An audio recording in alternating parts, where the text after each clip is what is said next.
I'm sipping, I'm sipping, I'm sipping, I'm sipping, I'm sipping, I'm sipping, I'm sipping, I'm sipping. Sipping, I'm sipping, I'm sipping, I'm sipping, I'm sipping, I'm sipping, I'm sipping, I'm sipping. Word. This is Sippin' with Sammy. I am Mr. Fly Shit, only the one and only Sippin' with Sammy. Sam Malone, Barstool Rug. If you ain't sippin' with Sammy, you ain't sippin' right. Please get your fucking life together. That part. It's all the way live. It's all the way live. It's all the way live. It's all the way live. Yeah, man, we live as we plan to do each and every Monday, available to us at 7 p.m. Still in happy hour, but right towards the end, right when the old folks start leaving out and the young whippersnappers and the wild ones and the baddies start sliding in. We around that time. But what's up with y'all, man? Salute to everybody that tapped in, everybody that's been sharing and liking and commenting and excited about what we've been doing on Sippin' with Sammy. I appreciate y'all. It's been a stone cold groove. We do have 2 guests coming this evening. They are en route, you know what I mean, in this wicked city. So let's wish them safe travels as they get here. But before they get here, we are announcing the winner of the Bent Wine Polo Classic tickets. You know what I'm saying? We have a winner. We have decided on someone that followed directions that will get the experience the Bent Wine Polo Classic for themselves, live and in person for free on Bent Wine. So shout out to our sponsors. That's not my doing. That's their doing. Salute to Kevin Bent, aka my guy Tricks, for reaching out to the platform and making sure that my audience was able to benefit and enjoy a little bit of the flavor that they bring every summer.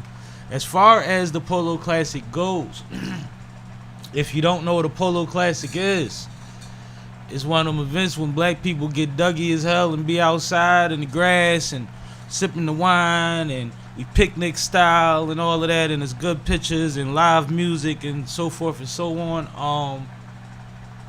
Rotimi will be performing this year, which is a big deal. The Polo Classic has come a long way in the few years that they've been doing it. Venues are getting bigger, tickets are selling out quicker, so I just want to salute a family-owned, black-owned wine company that's built by some people that I really know and love. Like I say, Tricks is folk, his lady is fam, and his daughter is the CEO, so you know how that go. Just somebody dope that you might want to support. Nice taste, nice flavor, all of the above. They're expanding, but they're not hard to get with. You reach out to my guy, reach out to me, we figure out a way. But it's possible that there's another ticket or 2 left to the Classic. I'm not sure, because I know he upped the venue size this year. But if you didn't win, you know, don't make it as an excuse to not go.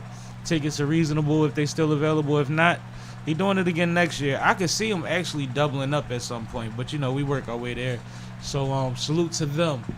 Also, this weekend, shout out to Human Barbie. You know what I'm saying? The homegirl. She cussed me out last year because I didn't attend the Nerf Wars. And you know, I was probably quadruple booked that day because I do make Barb a priority. But I made it this year. And shout out to my guy Ern De Niro from the Bronx. He actually came to town to shoot the pod with me. Got a hotel, spent the night, and hung out in the city with me the next day a little bit. So he went through the Nerf Wars. Met some people, some good folks. You know, Ron Murder and everybody's always involved with whatever Barb got going on. Seen Yo Astro. A lot of people was down there, Wise. And it was a good event. I didn't know Nerf made that much stuff. It was kids with this in their hands, if you can see me. You know what I'm saying? It was Nerf got grenades. Nerf grenades. I think I can say that on YouTube, right? But they got them. So like you pull the pin, toss it 5 feet, that thing. So like I was intrigued. If I could have got loose out there, I would have, but I had another event to slide to, and I needed to be right because I was going to have people all up on me, conversating and doing interviews. So after that, After I had a bar there, took a shot a little bit there, probably had some infused shit there. Then I slid and went over to the Free Love Festival. Shout out to Emma. Shout out to Lars. Salute to everybody that's a part of that situation. Shout out to the One Art family, actually, because it is a business. They do make money, but that is a family space that we are in every time we're over there, and it's a dope space, dope space, dope space. As usual, they are collecting and still collecting now. Sneakers for Ghana, bikes for Ghana. They're trying to reach 100 bikes. They're close. So you can reach out to Free Love Festival on Instagram, Free Love Fest, and hit them up if you want to donate, or hit me up and maybe I could figure out a way to be a go-between for you if you're having a hard time getting to them. But that was another dope event for a dope cause. So a lot of great performances. Great performances. The day started off with a young man that it was his first time on stage, and he looked nervous. Music wasn't bad, and the people held him down. The DJ took note of it and handled it very, very well. Salute to the DJ. Always shout out to DJs. And I'm aware of that because I was on stage about to make my meet me in the back if you trying to, you know what I mean, get on the pod announcement. So after that, it only went up from there, and like I said, he was decent. So shout out to everybody that did their thing. A whole bad John was out there, so shout out to Ryan because I got ran down on, cuz. Shout out to Ryan from As I Plant the Seed. A whole bad John is actually one of his mentees, and I saw her perform for the first time live at one of his events, which was dope. Young lady, you know, little skinny girl up there doing her thing with the confidence and all of that, but you could tell she was figuring it out, but she had a vibe with her, and I was appreciating it. So then to see her this weekend, she done figured some things out. She up there really bossed up, and she came over to me and she said, don't you know Ryan? And I said, yeah, I know Ryan. Why, what's up? I said, cause you a whole bad John, right? And she like, oh, you know who I am? I've been trying to get an interview. So shout out to her and shout out to Ryan. I bring that up because one thing she said, what I did sit down with her at the festival, was she wouldn't be up there on stage if it wasn't for Ryan. That he gave her the kind of confidence and the energy and the boost so that she does these things now and that she does them at a high level. And she also said when she felt the crowd reaction that she felt like that was God. So salute to that young lady because I was boosted with that. That boosted me for real, for real. If you know Ryan, you know he's out here in the community doing a lot of dope stuff with these youth, and they grow up, man. They grow up, and even though a whole bad Jordan is a young lady, she's at the point now where she got to maneuver and do things on her own, and he gave her some tools in a toolkit that she's actually proud to tell people that she got from him, and I think that that's amazing. So salute to that. My guy CSW, heroic poet. A lot of people seem to know my guy, man. He got a good response before he even got on stage. The young ladies was chasing him around and was excited, which is a vibe because he deserves such. But actually got on stage, and he was actually challenged by a gentleman in the crowd. You know what I mean? EOH was there, and they said I told the DJ when he first get up there, play this beat and see what he do. And they played the beat. It was a classic beat. I can't remember exactly what it is, but it's on my Instagram page if you want to check it out.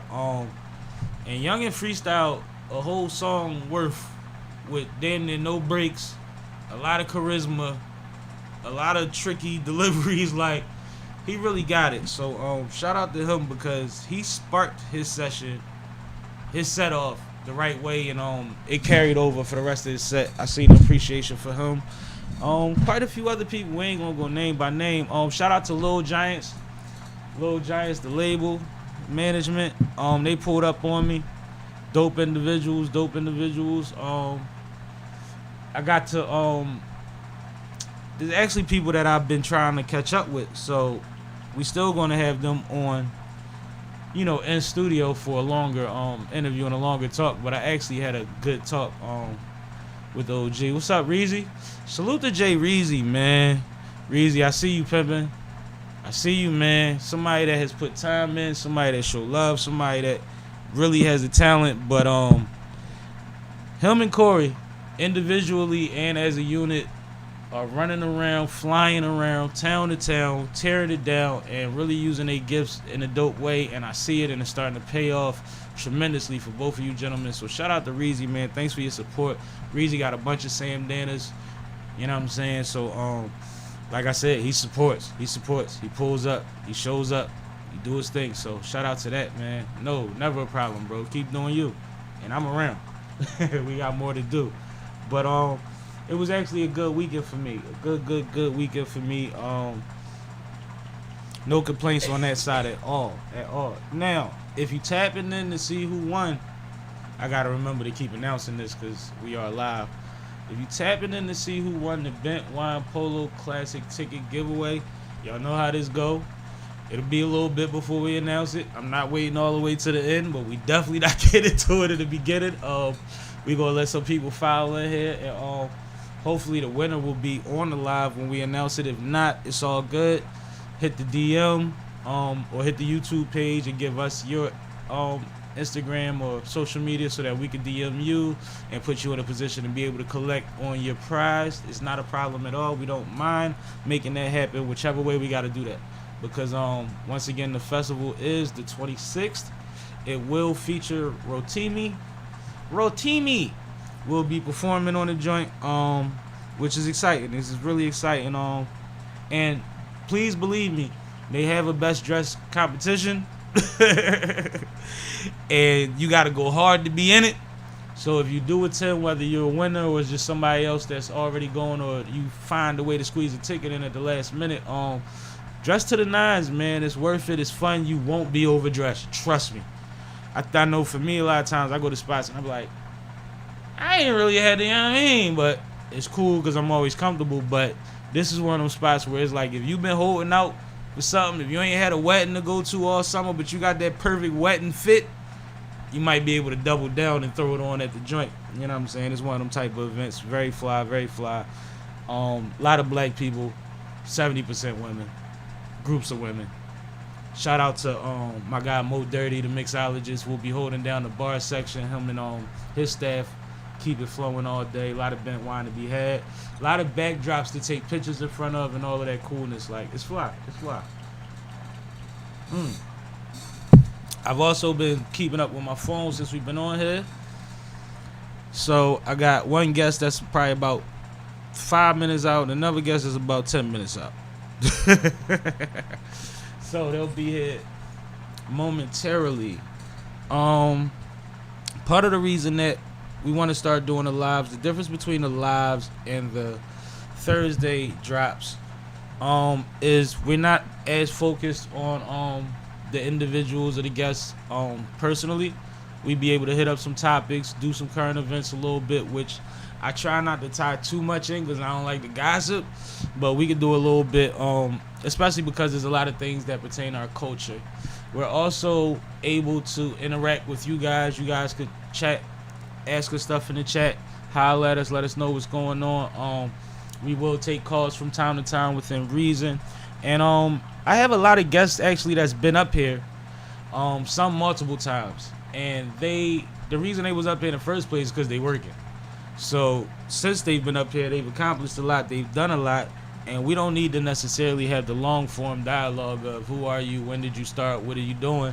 We can just chop it up, catch up, and keep it moving on a Monday such as this, and have a good time, sip something, smoke something.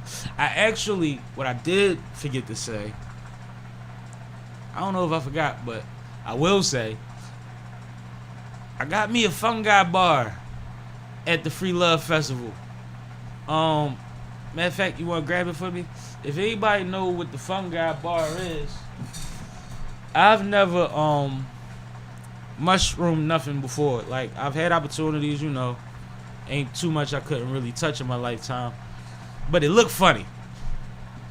And people was handing me that raw, and I'm like, I don't want to eat no fingers. But now lately I've been seeing a wave of people microdosing and so forth with the chocolate bars and the gummies and all of that. So I'm like, word. If I could just stick my toe in the pool before I dive in, I might be more acclimated to swim. You see what I'm saying? So, being as though we was at the festival and there was a lot of love going on in there. This wasn't free love, but it was some love. Gentleman I talked to said, yo, as soon as we finished the interview, he ain't say it on camera. As soon as we finished, he said, yo, you bang with the mushroom and I'm like, nah, but I will. So, said he had some. He had Thin Mint and he had Original.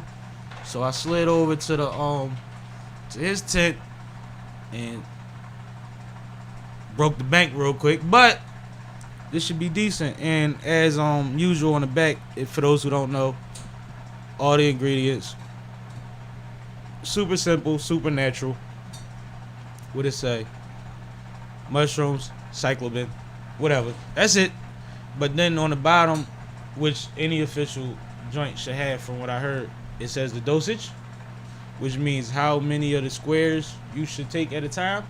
So this one says 1 to 3 is therapeutic, 4 to 7 is euphoric, and 8 to 12 is ludicrous. So I guess you know where I'll be. I'll be in therapy. But I gotta figure out when I'm gonna do it. I might do it on vacation. I'm not telling y'all when I'm going on vacation. But you wouldn't know this anyway, because we're not stopping dropping episodes. We have plenty good episodes lined up for you. Here's a hint. Check my Instagram if you haven't seen the episode yet. It's still about to come out, which will actually tell you that we have more than a handful. So we've been blessed to have a lot of good talks with a lot of dope people. And towards the middle of September, we should be picking up steam again and doing a lot of more dope stuff. We do have a concert series coming up. We have a live concert series with Gretchen Emery Band. Shout out to Gretch. You know what I'm saying? And it's another band on board. I can't think of the name off top. But the concert series, which will be live streamed on this YouTube page, how we always do the concert series. I know it's been a while, but it was festival season, so bear with us. But for the people that don't know, we do organize, host, arrange festivals. But Gretchen Emery Band and Ethics. No, it's like La Casa or something. Okay, it's not Ethics. We'll find the name of the La Casa Day. La Casa Day. Oh, La Casa Day and Gretchen Emery Band will be a part of that. This is a rock situation. If you know anything about how Gretchen and them get down, it's a vibe. I do plan on trying to see if I could book a surprise or two. I have one in mind that's really awesome, but they've been in motion. So and he actually reached out to me recently and asked me if there was anything that I would like need his assistance with. So if possible, maybe we'll get him on deck with Gretchen though. But yeah, we'll be at Kennett.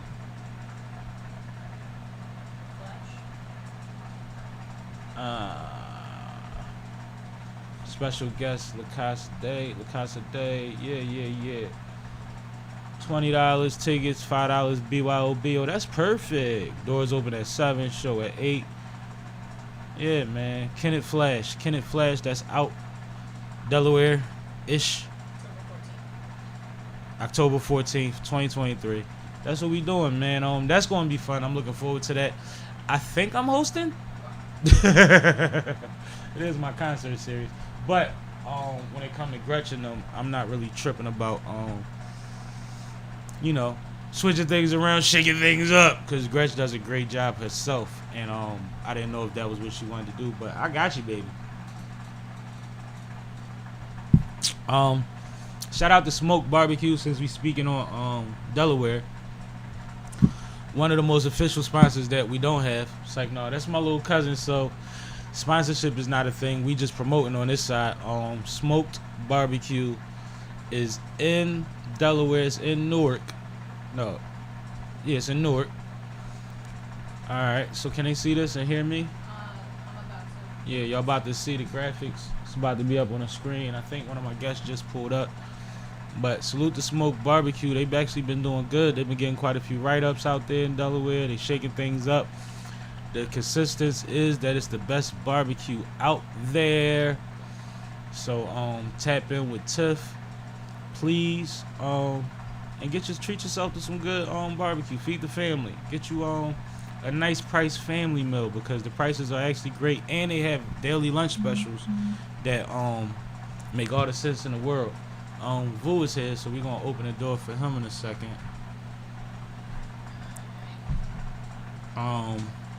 Yeah, so shout out to Smoke Barbecue. Like I said, that is family. We love them. So if you bang with me, bang with them. Let them cater your event, whatever have you. You know what I'm saying?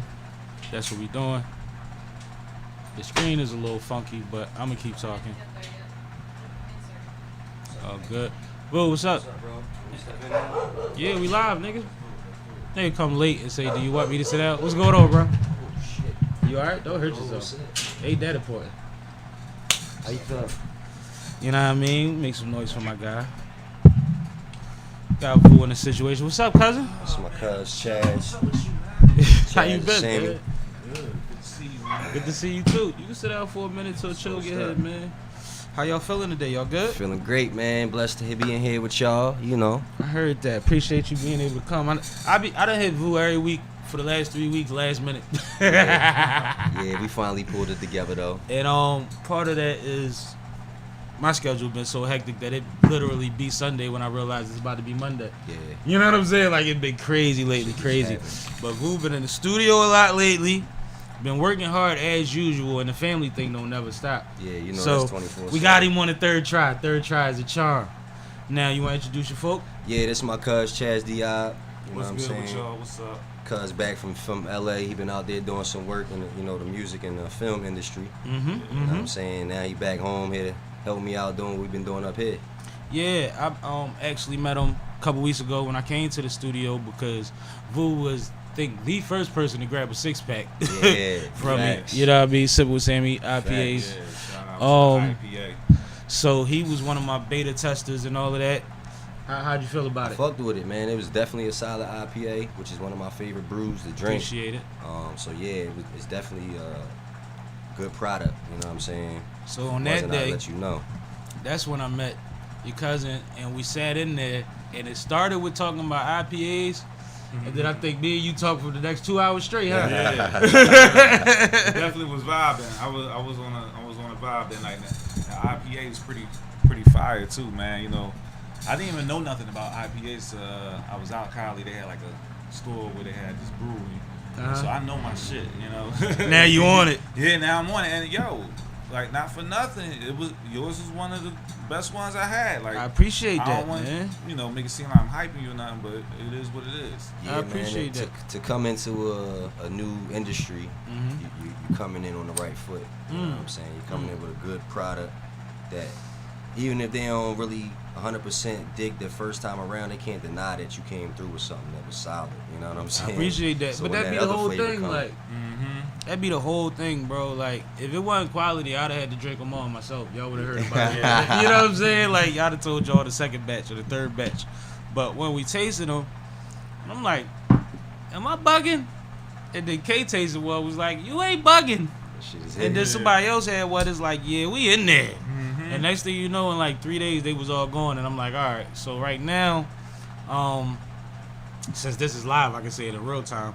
2 weeks from the next batch being done, and then we have another batch that'll be done right after that. Nice. So anybody that's been asking, I ain't bullshitting.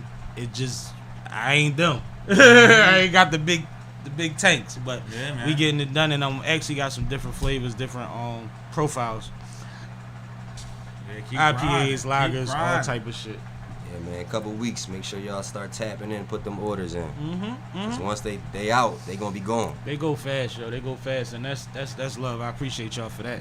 But how was y'all weekend, man? Y'all was cool. I just recapped my whole weekend because I was here by myself. Oh yeah. Y'all good though? What you y'all know, was up to? I'll give you a little recap of mine too. I actually did. My son turned 10 on Wednesday. Oh man, God bless him. So I was extremely grateful for that Right. milestone.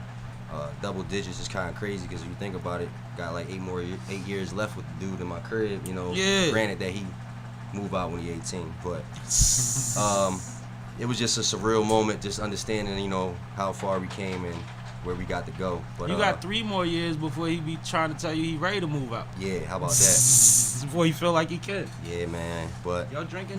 my job is, yeah, you got some brews? I'm gonna get a brew. Grab him a beer, please. Appreciate that. Cognac or I'm something. smoking, man. Smoking, I just came down off the shrooms, you know what I'm saying? I just told him I just got me a bar the other day. I don't know what Oh, I'm yeah? gonna go in. Let me see what it look Man, like. I still ain't even got mine Man, yet. you gotta I'm trying fuck with to, the polka dots, man. Shout out polka dots. I'm trying to shroom out. Ain't nothing but good things. I said, like most stuff, Thank you.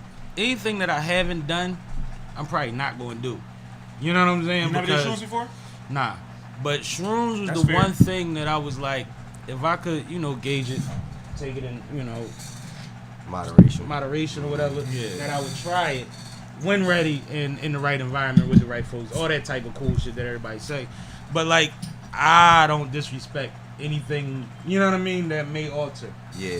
So Yeah, shrooms is the shit, man. Don't get me started on that. I'm with it. look at you, all the way in. But see, you was out of LA. Yeah, The mug She now. nodding her head. She know what's up. You was out of First LA, time so sipping out you the was Sammy out mug. there Man, with the. listen, bro. Like that shit open up your heart and your mind, bro. Like Said your it heart open, and it your open up mind. your heart and your mind. You feel me? Like, and you could choose where you want to go with that.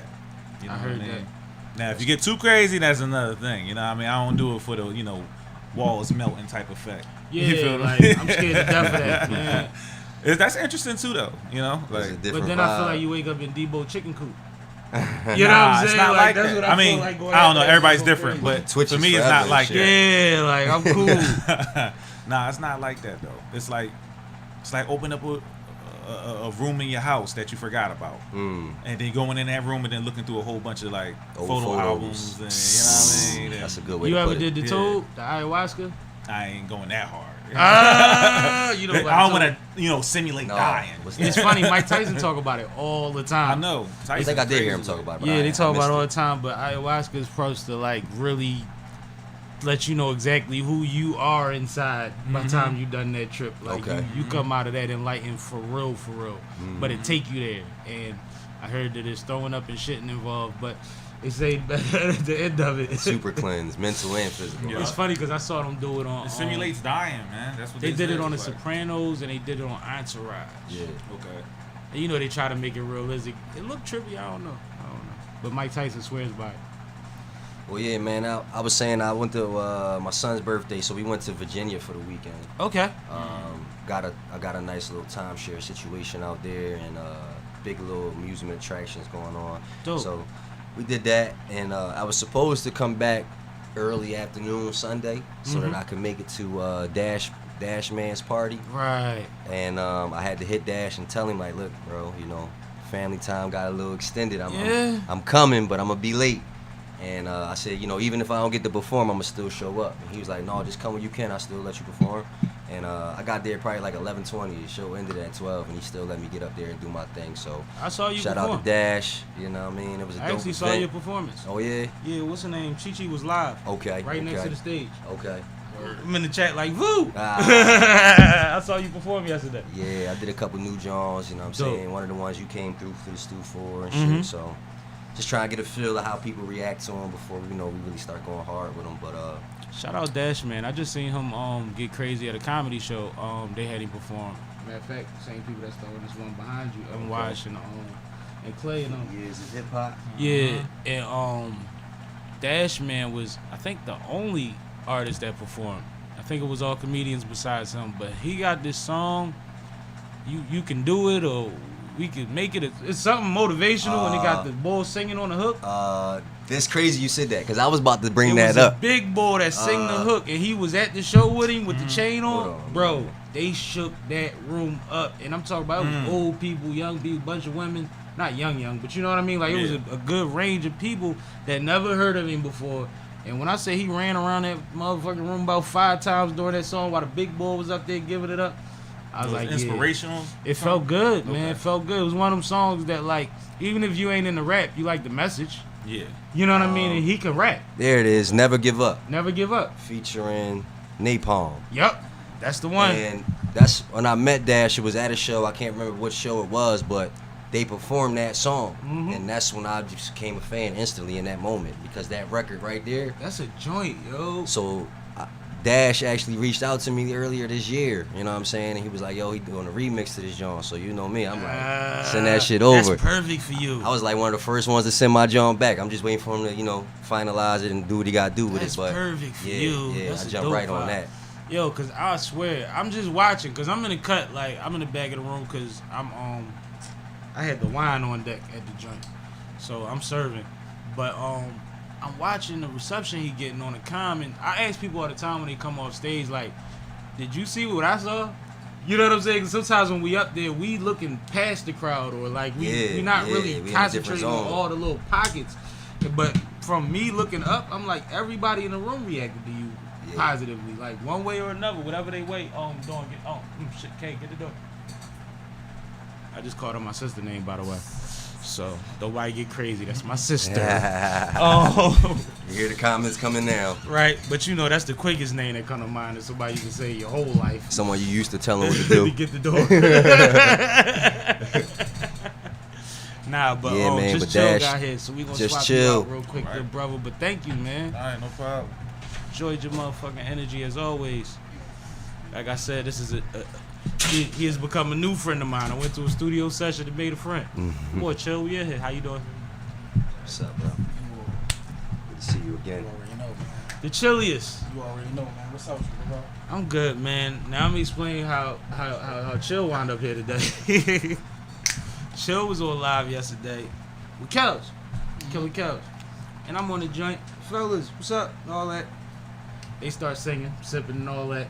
Like to get through that, first thing I chill them out. Yo, I gotta come back through, man. Yeah, big facts. Got some new stuff going on, man. Yeah, Things done big changed, facts. man. I gotta come back through, man. Big facts, man. You know I'm Yeah. heavy on the heavy, man. And similar to what I was explaining why I'm going to live on Mondays in the first place is because I do have people that have been on here that we don't have to do the whole where you come from and all that no more. We can just catch up and do What you got updates. going on? You know what I'm For saying? sure, for sure. So I'm like, if I could get Vu to slide and chill, we good. Yeah. Because everybody moving and everybody working, and y'all both been on my platform before, so it ain't like, And it's, you know what I mean? It's dope because we just met each other for the first time last night at the show. You know That's what I mean? crazy. You know That's what I'm saying? crazy. So once I seen saw that he you was perform, coming, too. I'm like, oh, I'm Yeah. definitely Chi pulling Chi up. was live when you was on stage too. I saw you perform too. I'm heavy I on was the cheating. yeah. I be bootlegging sometimes. He said I be booing. Sometimes I be boot. I can't make everything, but when I No, see somebody at the joint that I thought about going to, we try to make it, be like, Yeah, you got I'ma to sit here for a minute, Yeah. see what's going on. Big facts. Especially wait till they show the room and all of that. But no, it looked like a good event. How was it? So Yeah, you. I Was got late. there. I got there at like 9:30. When I got there, it was lit. It was Like, lit. it was actually a lit joint. You know what I'm saying? It started to wind down probably around like 10:30, maybe 11. But like the people that were still in the building was still giving out good energy. You know what I'm saying? Fear showed up and did his thing. Like I said, it was my first time ever even seeing him perform, let alone even meeting him. So it was a double dope vibe. You hear me? That's amazing to me that y'all ain't know each other, cause y'all both be moving. No, but I've heard his name. You know, we all in the same circles. Yeah, that's what I was about to never say. Y'all seen know the each same other, folks. though, you know what I mean? Yeah. Well, that's dope because I think that both of y'all are talented and both of y'all really work hard. So like, it's fly that y'all got to see what each other give up. Yeah, and I believe in energy, bro. Like I said, he gave me good energy last night off the first rip, and when you asked me to come down, and I seen you posted he was coming down, I'm like, well, damn, that's a coincidence. Yeah, right? man. It's So, how you know, the we universe just gotta works. keep building and shit. That's all. Big facts. Absolutely. I'll see you later. Was you done telling us your weekend? Cause you said yeah, you ended at the show. Yeah, that was it. I wrapped it up, getting back and making it to the show. I heard that. But what's going on with Vu now? Cause we gonna get Chill a second to get situated, man. Yeah, You've been in well, the studio a lot lately. Yeah, man. I just- heard some new Fuego. just getting busy, bro. Like, I feel like the album that I want to produce and put out is 95% done. And I'm here with you, bro. I ain't gonna disrespect. 99% done? I'm listening. so from now I'm on my shit where I'm back out trying to work with everybody, trying to network and do tracks with niggas and you know what I mean, promote and all that type shit. Like I'm just trying to get more activated because I know that the project that I'm sitting on is super solid. But I gotta get back activated with the people, you know what I'm saying? Like I'm a front lines type of nigga. Like I gotta get out there and see what's going on. So Dash show last night, that was, you know, one of my first steps back out into the mix, and I just want to keep getting busy from here on out. But while we speaking on it, I'm dropping a compilation mixtape like I normally do. You know what I'm saying? And we probably gonna drop it within the next 30 days, sometime like that. So if you got a record, chill. If you got some shit, you know what I'm saying? Send it to me. You know what I mean? It's not sending it for a review because I already know y'all niggas is talented. You know what I'm saying? If you got a joint that you want to push, send it over. But yeah, what's that joint, Chaz? The Foundation, right? The Foundation. 50 years of hip hop. So you know we calling the mixtape The Foundation. Dope. And you know what I'm saying? It ain't for the young, the new wave of rap. It's more so for the love of hip hop, the originated. You know what I'm saying? Like that bass and beats. You know what I'm saying? And not saying that we not taking no new school type shit. You know what I mean? It's open for everybody that's trying to work with us. But the foundation is bass and bars. You know what I'm saying? That's what we're trying to give them. I like that, and that makes sense. Now you said something. You said a few things. You be running. Featuring, working with other artists and all of that again, because you've done a lot of that before. Do you have a new outlook, a new premise to when you're working with people, new goals, certain things you ain't doing no more? Because, you know, sometimes we do the run and then we like, all right, are you only featuring up? Is that a thing for you? Like, no, I'm not only featuring up, but I am conscious of the content that I'm on. You know what I'm saying? I heard that. Whereas though, like, I'm not promoting no black on black violence. You know what I'm saying? I'm not promoting anybody going out there and doing something that you don't have to do. You know what I mean? If you have to hustle, if you got to do what you got to do to get it and provide for your family, then, you know, by all means, do what you do. But I'm trying to put out a message to hip-hop that we ain't got the drill just to be talented and just to be hot. You know what I'm saying? It's cool to rock out to that shit at times, but, you know, when you hear me, I'm going to say some shit that you're going to have to think about and be like, damn, what he was saying, what that meant. You know what I mean? Go get a thesaurus or something and look that word up type shit. So just trying to educate and create good vibes at the same time. Nah, I could dig it. You said the mixtape in a month. The album is 99% done, but when's the rollout? Winter? Yeah, winter for sure. Probably top of the next year. 24 is my year, so you know what I mean, that's my number. So I'll probably drop it top of 24 and just come in 24 strong. would be your number. Yeah. And shout out to everybody on their lives. Y'all got 5 minutes, then y'all gonna have to tune into the YouTube. Let me get that YouTube link dropped in there for y'all. Yeah, man. But chill. What you got going on, man? You told me it's lit. What's happening, man? I just dropped my new party single out. Yeah. That's getting a lot of attraction. Nice. Getting a lot of attraction. Dope. I'm actually working on a little 3-song EP called How I'm Feeling. Right. It's gonna be yeah, no, and maybe. I like that. Okay. You won. I like You that. won, bro. You know what I'm saying? You won. And I'm naming it How I'm Feeling because that's exactly what it is. This is how I'm feeling. But I'm gonna follow that with Go to Street. That's gonna be the album. Go to Street. I'm four songs in. I actually got to perform one of the songs last night at Dashman birthday Like, party. y'all just put it right outside. Like, y'all don't even. How do y'all memorize this shit that damn quick? I don't write like So it's anything, already in your so it's head. already. I'm literally just coming off the set of a movie. Yeah, you told me. Yeah. Also shooting a movie. I'm starring in My Brother's Keeper. Look out for that for the end of the summer. That's what. With Trizzy the Mouth, Vixen Gang and all them. Dope shit. Video for Yeah out right now. Dope. Video for Trenches is done. I'm just holding on to that. You know what I'm saying? For the algorithm purposes. Yeah. September the 3rd, I'm out New York. K-Shine. September the 9th, I'm out I'm out New York again with Buns and Basketball. You out New York, K-Shine? What? You battling the nigga? No, like You just he say having K-Shine. He having a pool party, you know what I'm saying? Yeah, he having a pool party situation, you know what I'm saying? Performance and all that, whatever. Oh, so you rocking at the joint? Yeah, so I'm rocking at the pool party. Love. How you get that? Networking. Honestly. Honestly, my name has started to attract a different type of feel when it comes to Philadelphia and outside of Philadelphia. Now it's to the point where I got people outside of Philadelphia trying to book me in other cities. And it was like that As they prior should. to like me going to Atlanta and all that, but it's a little bit different now. People actually seeing the work I'm putting in and tapping in. Do you see? Can you think of one or two things that you've done or that happened that made it that way, where you saw the change come? I'm gonna keep it all the way 252,000. So the fact that I'm attaching my name to so many different things is Fucking with the algorithm. fucking with the algorithm. The fact that I woke up this morning and I was posted 10 times and I didn't post anything. That right there. That started happening to me too. Yeah, You feel me? I know what you're talking like about. so Yeah. when you in that category to the point where your whole day is repost and then you like, all right, now I'll post. It's a different ball game. You feel me? So that's basically where it came from. A lot of hard work. Buns and basketball, I'm paying like I weigh. I ain't even gonna act like I'm not. I missed it when it was up here. I'm paying like I weigh because that joint is that's a different joint. I went when they came here.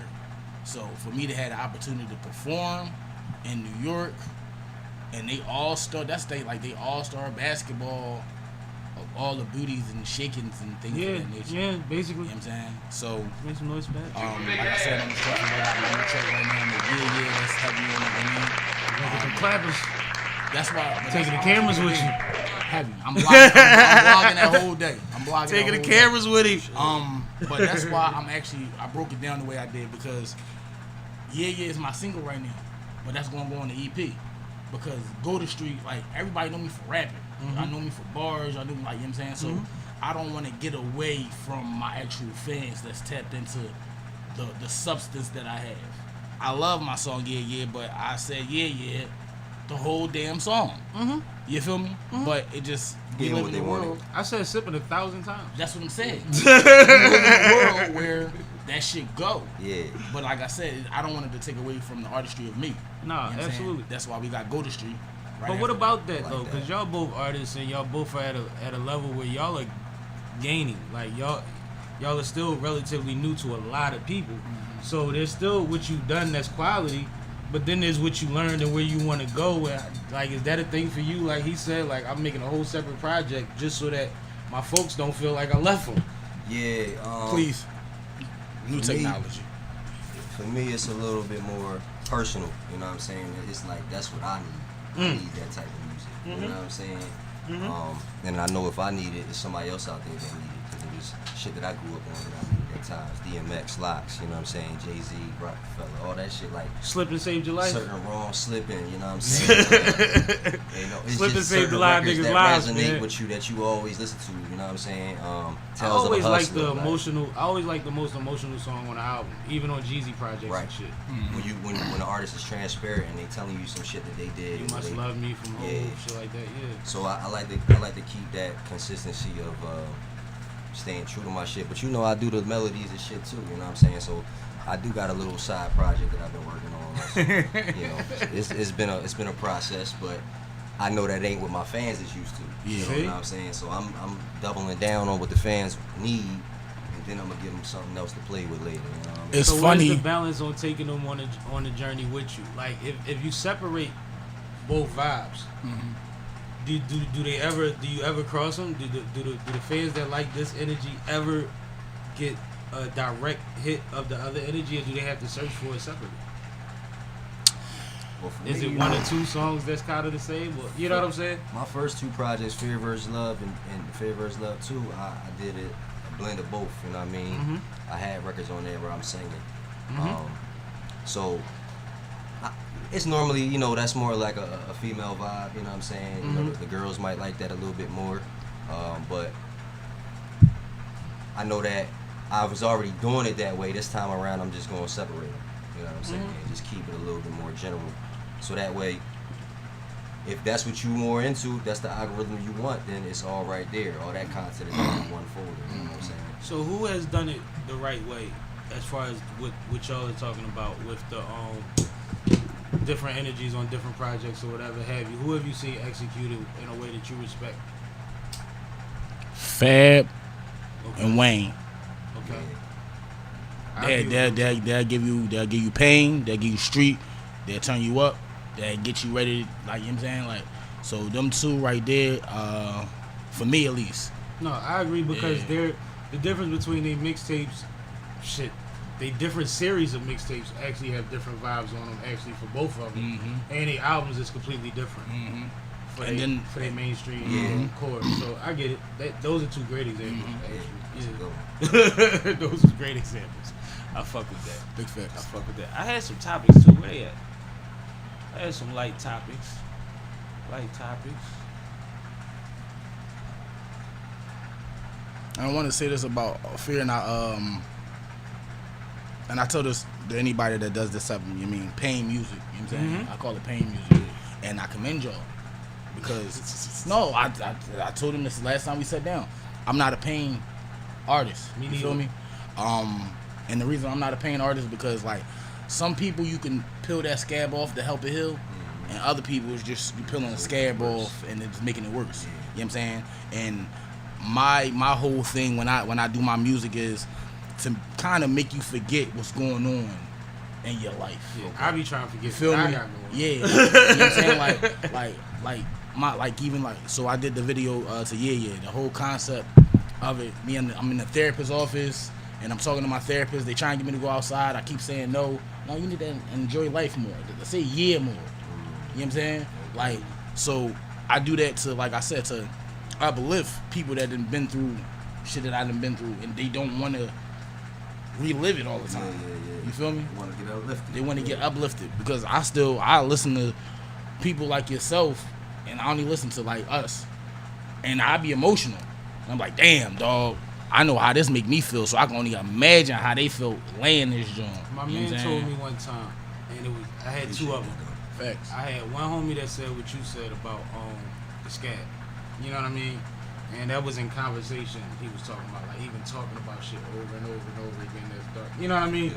But then I had another homie that said, "Be careful because that song might be the one, and you might have to perform it every night for the next 30 years, and you got to know if you can take that or not." And that's real shit because Oh yeah, cut y'all lives off now. They done got enough free shit. we out. We Yeah. go to click on that link, Yeah, y'all. hit the link. Yeah, but that's real shit though. Because it be certain times where those feelings grow old and you might have healed or made amends with the other That people time. in that situation. Yeah. And, Now, it- Man, you might not cry every night. It's gonna hit you out the blue. It's gonna just be one night, like when Big Sean cried in Detroit.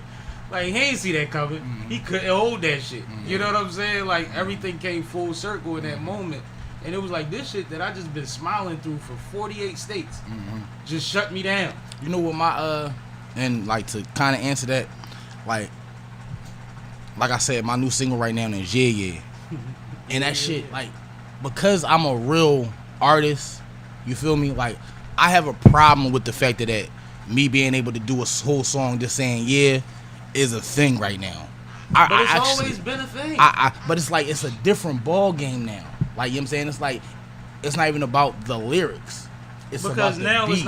it's not about it's not the intensity, the repetitive. Yeah, because at one time it would have been original for you to do that. Now it's like they fuck with it because this is the type This of is shit the that wave. they fuck with. And that's why I did it. I did it because this is the wave. I'm not an artist. I'm not a gonna wave fight it. artist, but I'm one of them artists that's like, okay, y'all think y'all doing something.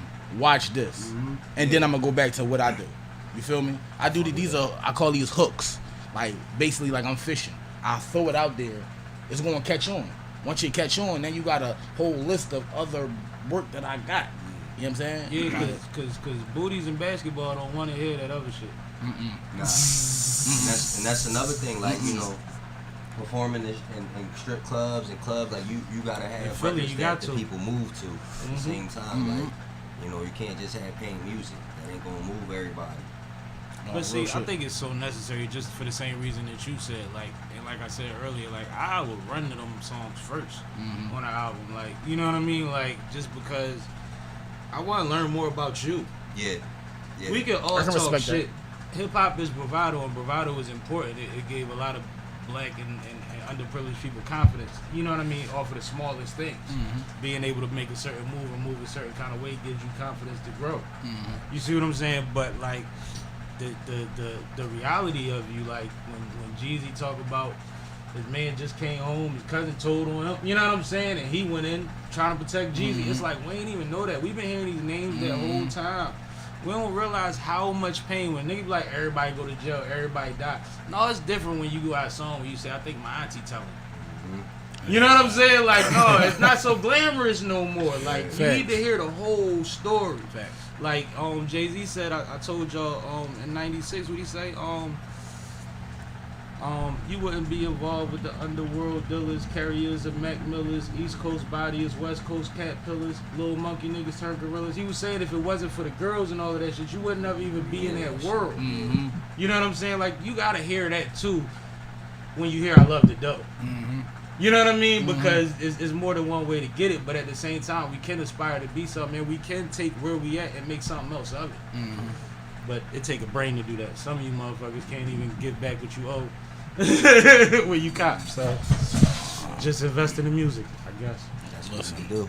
I know you was big on the nip movement though, right? Hell you yeah. marathoned up somewhere, right? Yeah. You know. all, That's heavy. all money in. You know what I mean? Yeah, Nip inspired me to get back into music. You know, music has always been a part of my life. But I was just, you know, more content with just freestyles and just playing with it. And, you know, my man Sosa, he used to write raps. And so we used to get together. We used to write Sosa. raps and shit. And he actually showed me how to format raps and, you know, put the bars together and shit like that. Because I was always just trying to rap Go fast crazy. and go crazy, you know what I'm saying?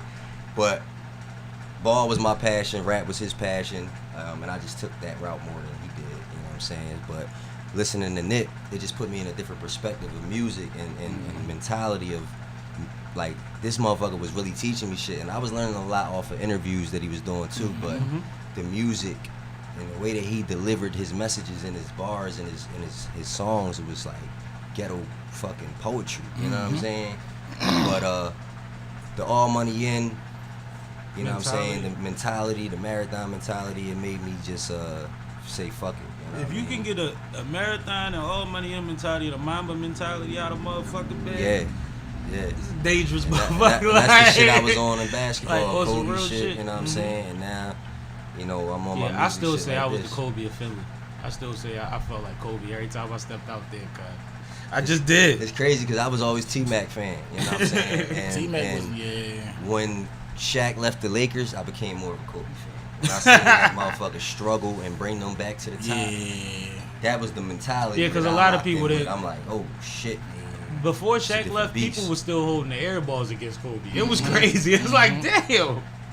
Y'all still talk about the air balls. He was 17, 18. Like, but he took the shot. I know somebody that wouldn't take the shot when he got to the league. But anyway. Yeah, but I actually met Nip though. He came to Philly when he did the TLA and he did a signing and shit down. I forget where that joint was at, but he did an album signing. We went to that joint and I'm standing in line like watching the shit, like just listening and talk to everybody. Cause I'm thinking, you know, it's just gonna be on some rapper shit. And I'm listening to him talk to every single person different. Like every greeting he gave them was a genuine greeting. It was just something different. You know what I'm saying? And when it got to me, it's so surreal. I can't even remember what he said at this point. You know what I'm saying? But it was just like it was different. Every greeting was genuine, real, authentic. Look you in the eyes, shook my hand. That's how I type felt shit. when I met Thought. Yeah, It's fire. We met Thought on the sidewalk on Vine Street. Like, he ain't had to stop. You know what I'm saying? He gave that us a type few of words. humbleness Yo. made you really understand like this is a genuine dude. You know what I mean? And man. everything he's saying is probably authentic. Absolutely, man. Black you Thought. would hope so. Yeah, Black Thought was probably so. I was more into Nipsey's political. You know what I'm saying? Before I even really tapped into his music because of what he was doing for his community and like where he came from. No, the movement meant was something. ridiculous. It meant more to It me looked than his so music. nice from over You here. feel me? But I got a chance to meet Black Thought. What you need, bro? Accident. Accident. I'm walking down a random street, and it's this Escalade sitting there on dubs, and like these 5 guys come out, and I see the one bull, and I'm like, damn, he look familiar. And then Black Thought came out, and I was like,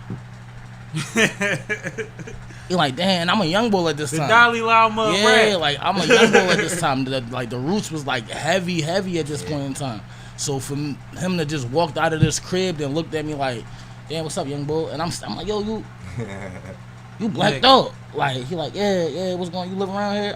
I live around the corner. Like I'm thinking, you know what I'm saying? Like Whole movie shit. whole movie shit. But it was just the genuine of a person he was. He could have, young boy, what the fuck is you doing by my car? Like, you know what I'm Not saying? said nothing at all.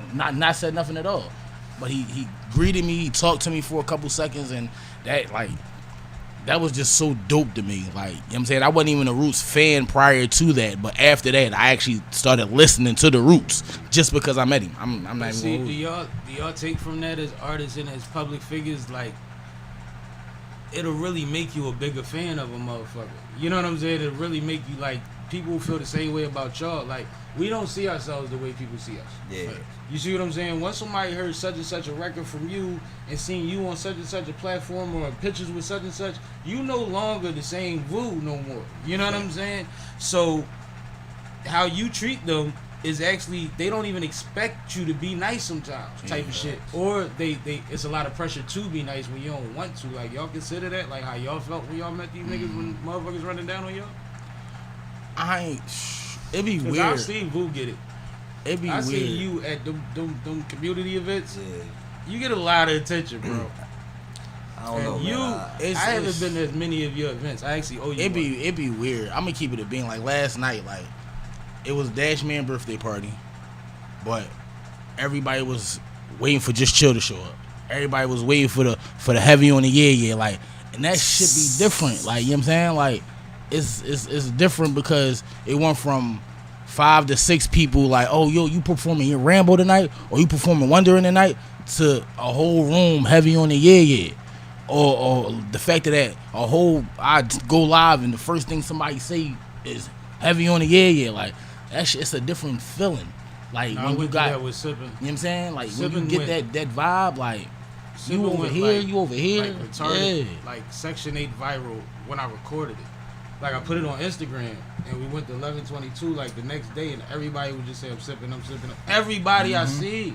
And then for the next few months, I couldn't go to nobody's event and not do it. Not performing. I ain't even had no performance track. I still don't think I do. Like, it was some real shit. Like, they all had it. Because once we put it out, they all downloaded it. And it was just like, yo. And you know what's funny, bro? Like I said, I got this show coming up the 3rd. And it's like, it's a pool party. So, of course, I'm going to do the yeah. But I'm like, I'm in front of K-Shine. Like, I got You rap. gotta bar out, Like, right. yeah, like, I got But rap. you know, Like, K-Shine be like, auto-tuning and all that. Like, yeah, like, it's the artistry, but it's still Him and bars Chess. behind it. yeah, You he feel still me? be spitting. It's still bars behind it. Like, you But know he what I'm be saying? Like, vibing. I don't want the label of You try to get a feature. fucking right. As you should. I ain't mad at you. It's called networking. It's I ain't not mad about at what you know. It's about who you know. Yeah.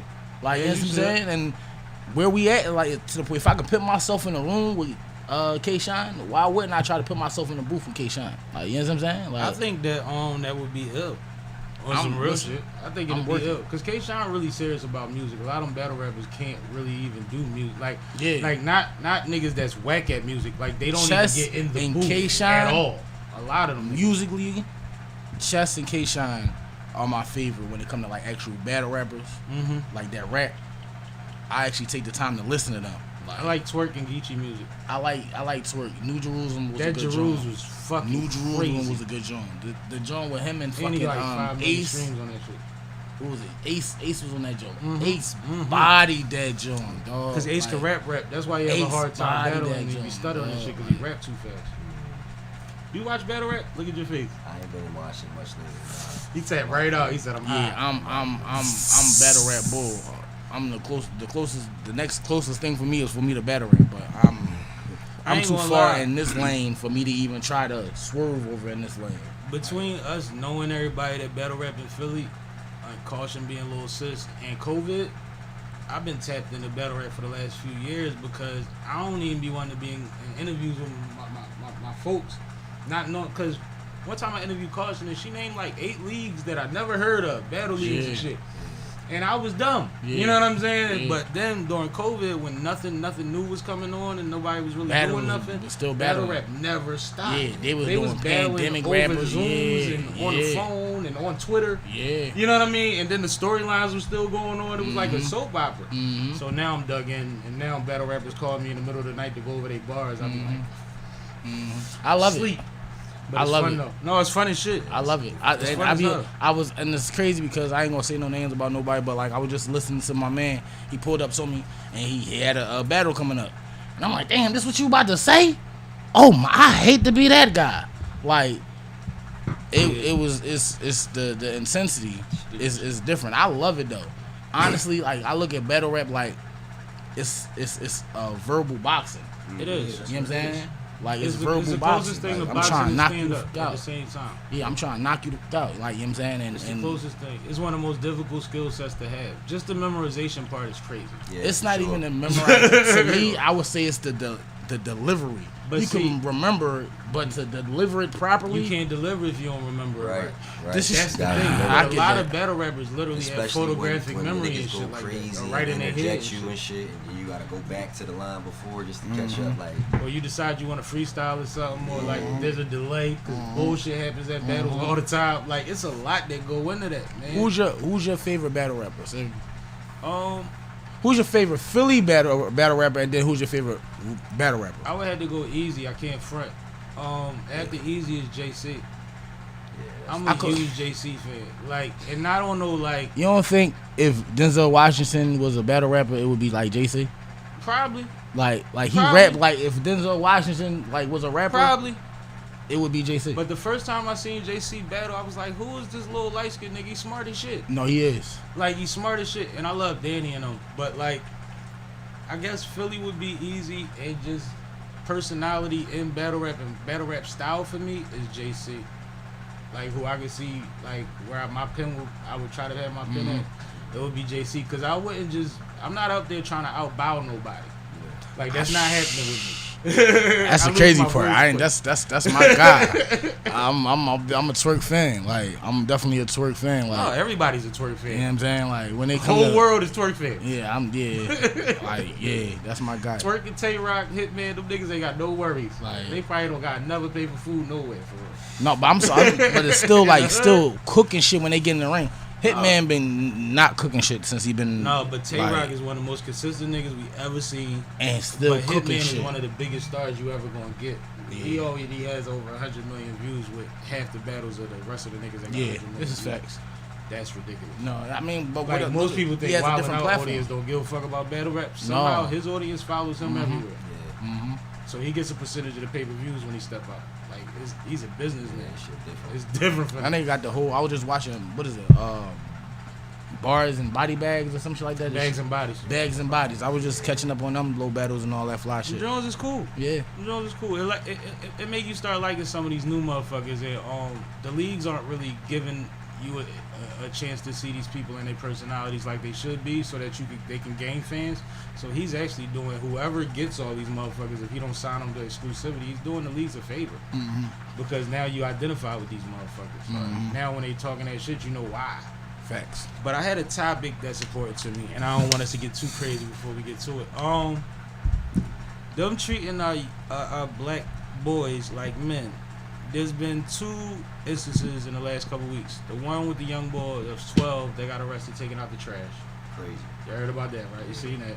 And then there's the other one with the young boy that was peeing behind his mom's car, and they arrested him. He was 10. I didn't see that one. And they said that they said they weren't wrong for arresting him.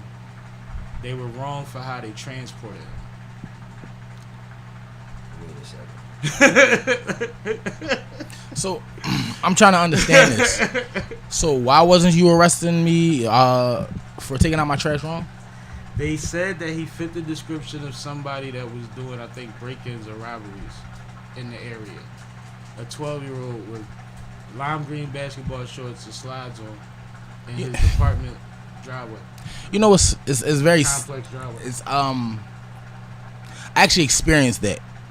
Long story short, cops ran down on me, actually beat me to a very bad situation, and when I asked them why they stopped me, they said I fit the description of a house appraiser.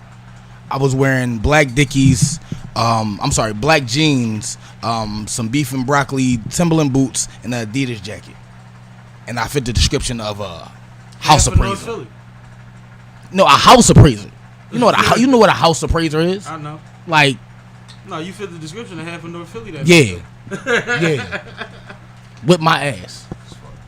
But that's what's crazy. Like when all this shit was happening, like all this shit been going viral, and they like cops don't just beat people for running. It's like that used to be the rule when I was growing up. Like they would tell you, if you run, we We gonna fuck you up. Like don't make me run. We gonna beat the shit. We gonna make you wish you never. Like we You not don't run, going you straight can't get back. caught. You not going No. straight back to the joint. Like No. all type of shit. You got pit stops and all type of shit if you made them sweat, yo. Yeah, man, but if they gonna stop them, And in we the was apartment kids. complex, Yeah, taking that's out the trash. bad thing. So it's like, how would I not feel some type of? Oh my bad, go ahead. No, good? what? No, but it's like that's the bad thing. If we can experience this as kids, so when we see it on our social media, it just makes us even 10 times sicker because we experienced this, and now it's 10 times worse.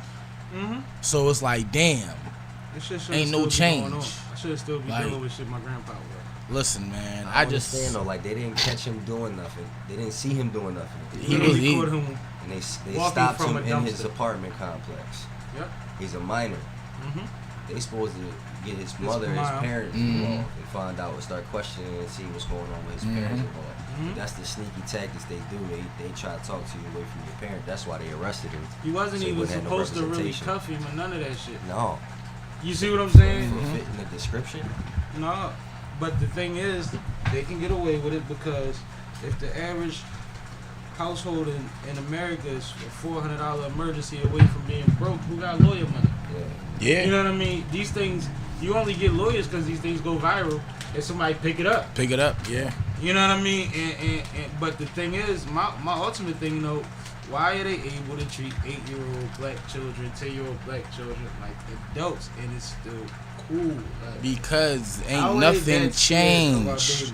Ain't nothing. First of all, I'm not gonna act like it's not. That's far from right. But we not gonna act like we got angels. Everybody's child and everybody that's out here is an angel. Not saying again that the shit they're doing is right as far as the police. But at the end of the day, You want to comment? Because we have a young lady in the back, and you know, we talking about these babies. If you want to say something, speak your mind. Like, I mean, speak. well, he's giving you the opportunity to speak Come your mind. Chill mic real quick if you want to speak on it. Her leg is shaking. I'm gonna let her chill. And she ain't shaking because she's nervous. She No, over she- there she- mad about what we talking about. This shit ain't cool. Like I said, it's a very That's why I unfair. asked. I don't care. It's not being anyway. A big part of the problem is Come on, let me get you on the microphone. Come on. You look Speak your nice. mind. You look nice. Introduce yourself real quick, please, to the people. Give us- Miss also vary on Instagram. I think a big part of the problem is that we allowing it. We're not checking it. We're complaining about it. We're crying about it. We're going on Instagram and putting 500, 600, 7,000, 10,000, 30,000 comments on it. But what are we physically doing about it? What physical change are we actually making to what they're doing to our children? And why are we not doing something? Why are we not making that major step? When something happens to one child, it happens to all child. Everybody. We lost the village concept. Because we lost the village concept because it's all kids having kids. Agreed, but And we can't keep excusing that. We can't. Although we know that that's the case, there still has to be a point where people our age step in and say to these kids that are having kids, get your kids. Yeah. Or we need to go get those kids. I noticed that a lot of the young boys that's out here acting crazy right now, you know where their dads are? Dead. Dead. You know where their moms are? Popped out on pills. Getting high, chasing in behind the other niggas that ain't dead, that's about to be dead. So what you got is a bunch of babies just running the street with no dads and no moms. That's a bar. So Chasing go behind get the other them. dudes that's Go about get to 'em. be dead. Go That ain't get dead, them. that's about to If be your, dead. my Facts. thing is, if your son got friends and you going to get your son, go get his friends. If your daughter got friends and you going to go get friends, go get the friends. At this point, we're almost grandparents now, to be honest, a lot of us. So go get those babies. Pick them up, go get them, take them shopping, take them get something to eat, sit them down, listen to them talk so you can start relating to them. Actually sit in a room with these children so you can hear what they hear and what they listening to and what they into, so you can come down to their level and relate and know how to talk to them. A lot of them just think we don't know what we talking about because we don't talk to them in their language. And they think we don't care because we say one or two things and then chalk it as if they were supposed to catch it the first time. You know what I mean? Because one thing I hear a lot of us say is, well, don't none of these motherfuckers listen to nobody. We ain't listening to nobody either, but we kind of listen. We might have gave attitudes, but you heard the motherfuckers that told you to stop doing that shit. And damn sure, if you wind up in a pickle, that thing rang back in your I was gonna mind. say that we two separate incidents real quick. My looking at my daughter now, everything that I said to her when she was younger that I swore up and down she wasn't listening to, I watch her do that with her daughter. I watch her repeat what I said to her over the years when I said this girl's not listening to Damn nothing near I'm saying. verbatim. She's giving it right back to her baby, and I'm watching her do it. So she was listening to me. Was she doing what I said all the time? No, but she was intaking it. And then the other night we was at a trap and paint event out north, and this crazy situation happened. And the young girl ran up on us and asked us to walk with her to the bus stop or give her a ride home because she was scared from where she was. We took her home. The thought that went through my head is somebody told her to do that. She didn't come up with that herself. Some adult in her life said, Yes. if you ever have an emergency, do this. So she made an executive decision and she did that. But had nobody ever told her to do that, what choice would she have made that night? Would she have kept trying to walk by herself and not stop and ask us for help?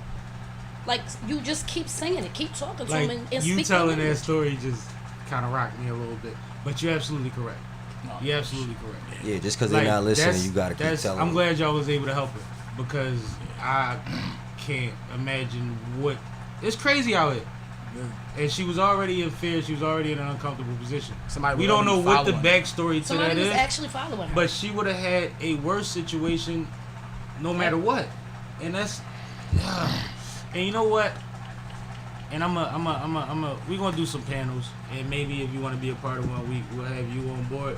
But we gotta talk about friends, male and female, that put each other in these situations. I Don't get in my car if you know you got beef. Yeah.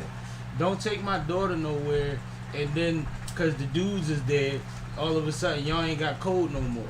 You know what I mean? Like these things have to like it's a lot of stuff. It's a lot of stuff. I think shows like this need to have some of them kids on them. I talked to some So of they them. can get a chance to put out there what they into, what's going on in their life, what they're afraid of, what's happening around them, and why they're not. Because there's got to be a reason why they're not walking away all the time. I get And a know- few of the youth on here physically. Now, one thing is this is a minimum hour-long speaking platform, so we got to be able to have a real conversation. So everybody's not built for that. But I go to the high schools. I go to the events. I speak to them like when we was at the festival the other day, the Free Love Festival. Spoke to some young people, and you know what I mean. I give them their voice, and I also let them know that I'm a resource. But one youngin that I had on here was actually somebody that Vu was very familiar with. You know who I'm talking about. Yeah. And the title of the episode was one of the youngins that gets it. You know what I mean? Just because every time I've ever talked to him, he's been receptive. And he's giving good feedback. He understands that he doesn't know everything. But he also tells me how he feels. Like he sat here and said that he has a relative that lives in the sticks. That's his sanctuary. He like, don't nobody be knowing where I'm at. You know what I mean? They be like, where you at? But he be out there trying to get his mind right. You know what I'm saying? Like he understands the value of his mental health, and what he actually is very articulate about what he goes through. So I try to do that as much as possible. My son is so he's 17. He's Street Runners on Instagram. StreetRunners._ on Instagram. StreetRunners._ Make sure she has the mic. He is currently starting a platform where he's doing a lot of the same things, where he's taking his friends that want to stay out of trouble, and they're getting together and, you know, walking around, talking to the youth, having conversations, and coming from his perspective, because he's 1 foot in and 1 foot out of that world. He is a street runner. He do like to hang with his friends. He plays ball. He smokes weed. He does all of that. But when it comes down to certain decisions where he know this one is life changing, he doesn't make it. Right. So trying to just get around his friends and people that he knows and kind of say, okay, this is what you could do, or this is what you could do. And it coming from him at his age bracket, he's speaking in their language. He's As he speaking should. their language. And I know for me, it's easier with the girls. I can't do nothing with boys. And I say it all the time. I honestly feel like a lot of these women that are single mothers that's raising these boys, please go find them a father figure. A basketball coach, a boxing coach, I don't care who Police it is. officer. Go find these boys a male father figure or something in their life, because not necessarily somebody that you're sleeping with. yeah, Find a that's the positive worst to role find model, because sometimes. you Give keep them a dipping role these model. dudes in and out of their lives. But no, you absolutely And encourage them to open up to those role models. Stop telling your boys not to have emotions. Stop telling your boys not to cry. Stop telling your boys not to talk about what they're going through, because they just bottling it up and it's exploding in anger and violence. One thing I want They need to be able to express themselves, and they scared to death because they afraid their friends gonna think they bitches, or gonna think, oh, he's a pussy because he crying about this, that, and the third. He just had 8 friends die in the past week. Let that boy cry. I think that reality is making the other reality lesser. The fact that we see everybody, this ain't right. Like, we're living in war zones. You are fucked up. Being okay is okay. Not being okay is okay, right? But I want to say something real quick. I want to salute your son and what he's doing, because it's very similar to one of the high schools that I spoke at. The young boy just wanted to shoot me as I did for his platform. He was in 10th grade, and little cool young boy, has little fresh sneaks on, like, you know, you can catch us all because they wear uniforms. But he like, I just wanted to do a podcast from my bedroom because nobody my age talks about the news and current events on podcasts. He was like, so I just want to have certain friends and certain people come through and we do it in my room. Like, do you think that's a good idea? That's what my son does. It's an amazing idea, because I can't think of a 15-year-old that's not constantly trying to go viral, that's really trying to have real talk with other 15-year-olds. And then I know you got OCD because you said you about to open your bedroom up to the world as a platform. That's what my son does his head. You know what I mean? But it takes a lot to do that. As a parent, what I did is this. That's what I did. Instead of spending my money on this ridiculousness and that ridiculousness for myself, I went and got my son cameras. I got him a green screen. I got him microphones. I fixed his sound system for him. And then I closed the door and I leave him to his privacy and let him do what he did. Because he's not outside, so I don't care. But see, where he's doing in there is what he wants to do. And stuff back in the day. They buy you a drum set if you gonna stay in the basement. They'll put up with the noise if they know they ain't gotta worry about where you at. You know how I know you home? I can hear him.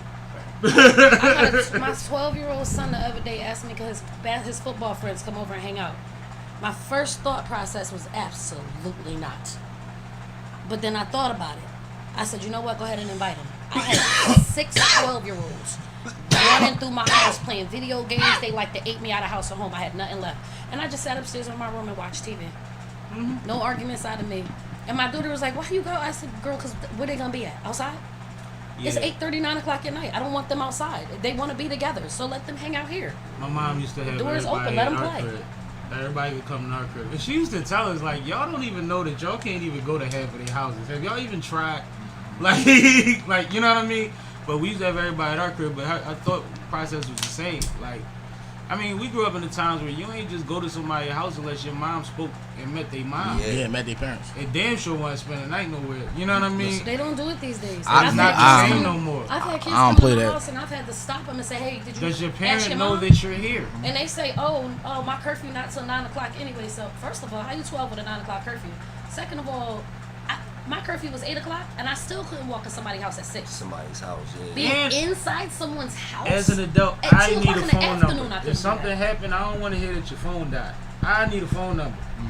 To somebody I can need a reach phone me. number. I need an address. I need all of that. Like, I need don't something. know. I don't play that. I need to know where they work. Yeah, no, seriously. All of That's that how I shit. be. Like, well, how long y'all No, been it's friends? different. And like, is the dad in the family? You know, is the both parents there? Like, is the grandparent? Like, I need to know all of these things because people are really fucking crazy. Who all over there? Like, people are really crazy. I know like, you.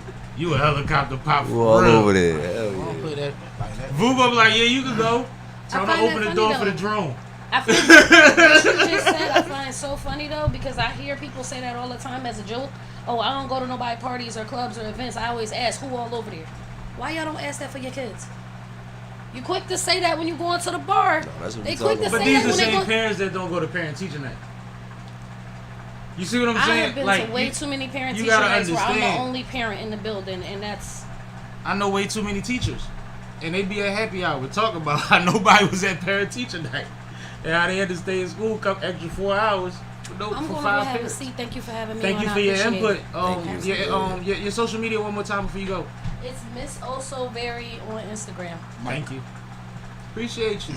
Yeah, she was over there with the legs shaking like a baby was crying in the church and she was a grandma.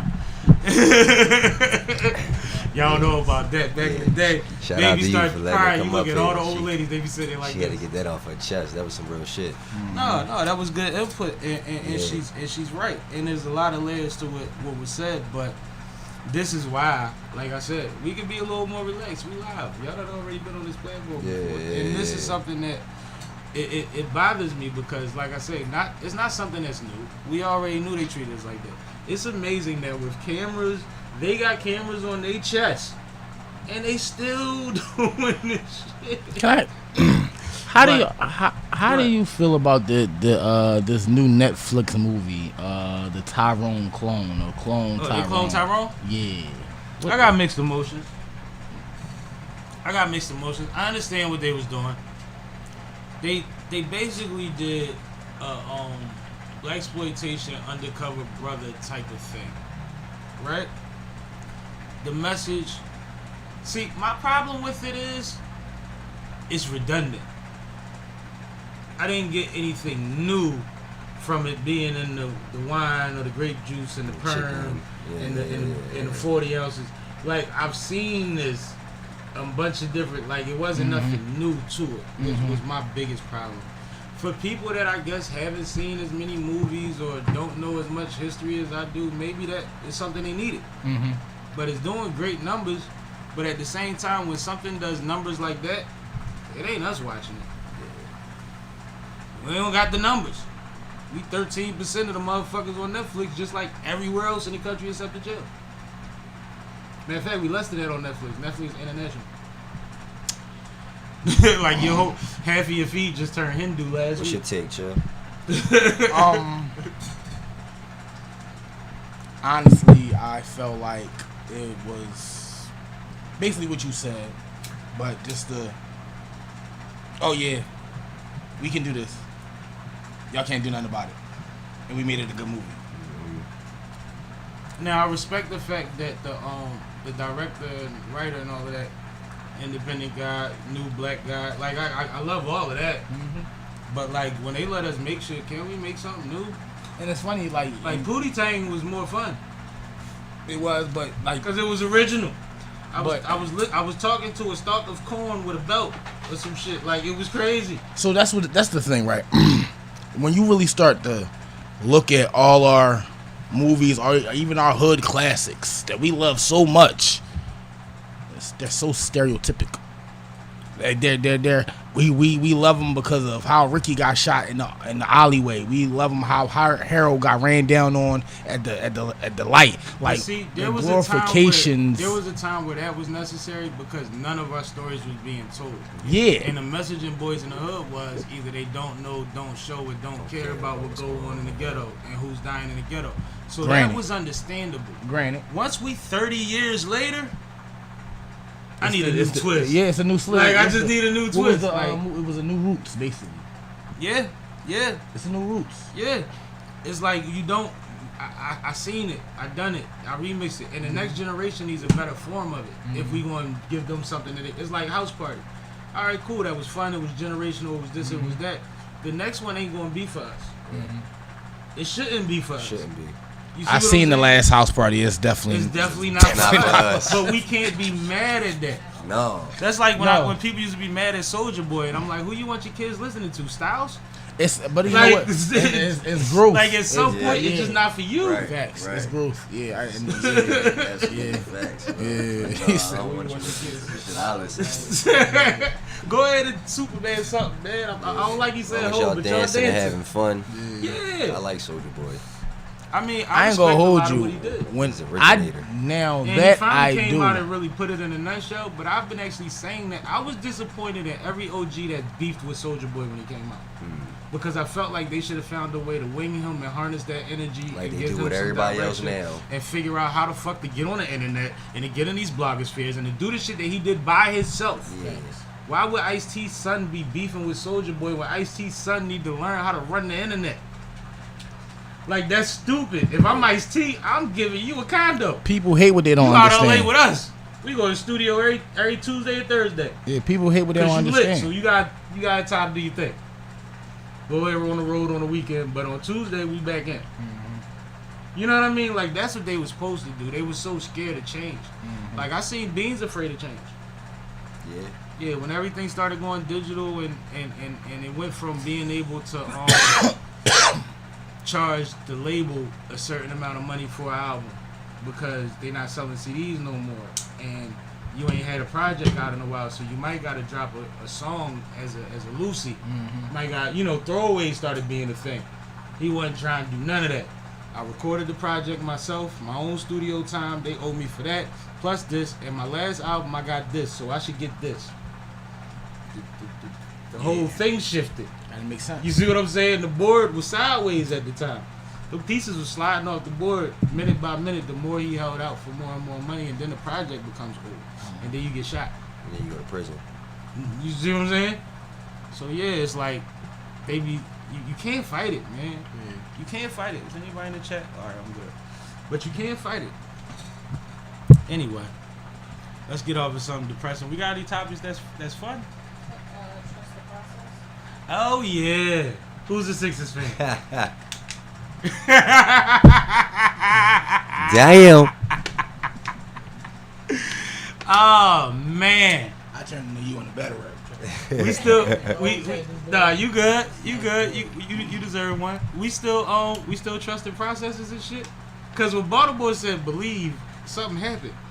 I was out Process there. is over, bro. Like, it's time What's for a going shift. on? Who lying? I think James being petty. He trying to force his way. But we've seen this out of James before. This is why when It's Sixers not so went many, after it's no James, niggas surprise. was like, This is what he do. he stuck Houston up.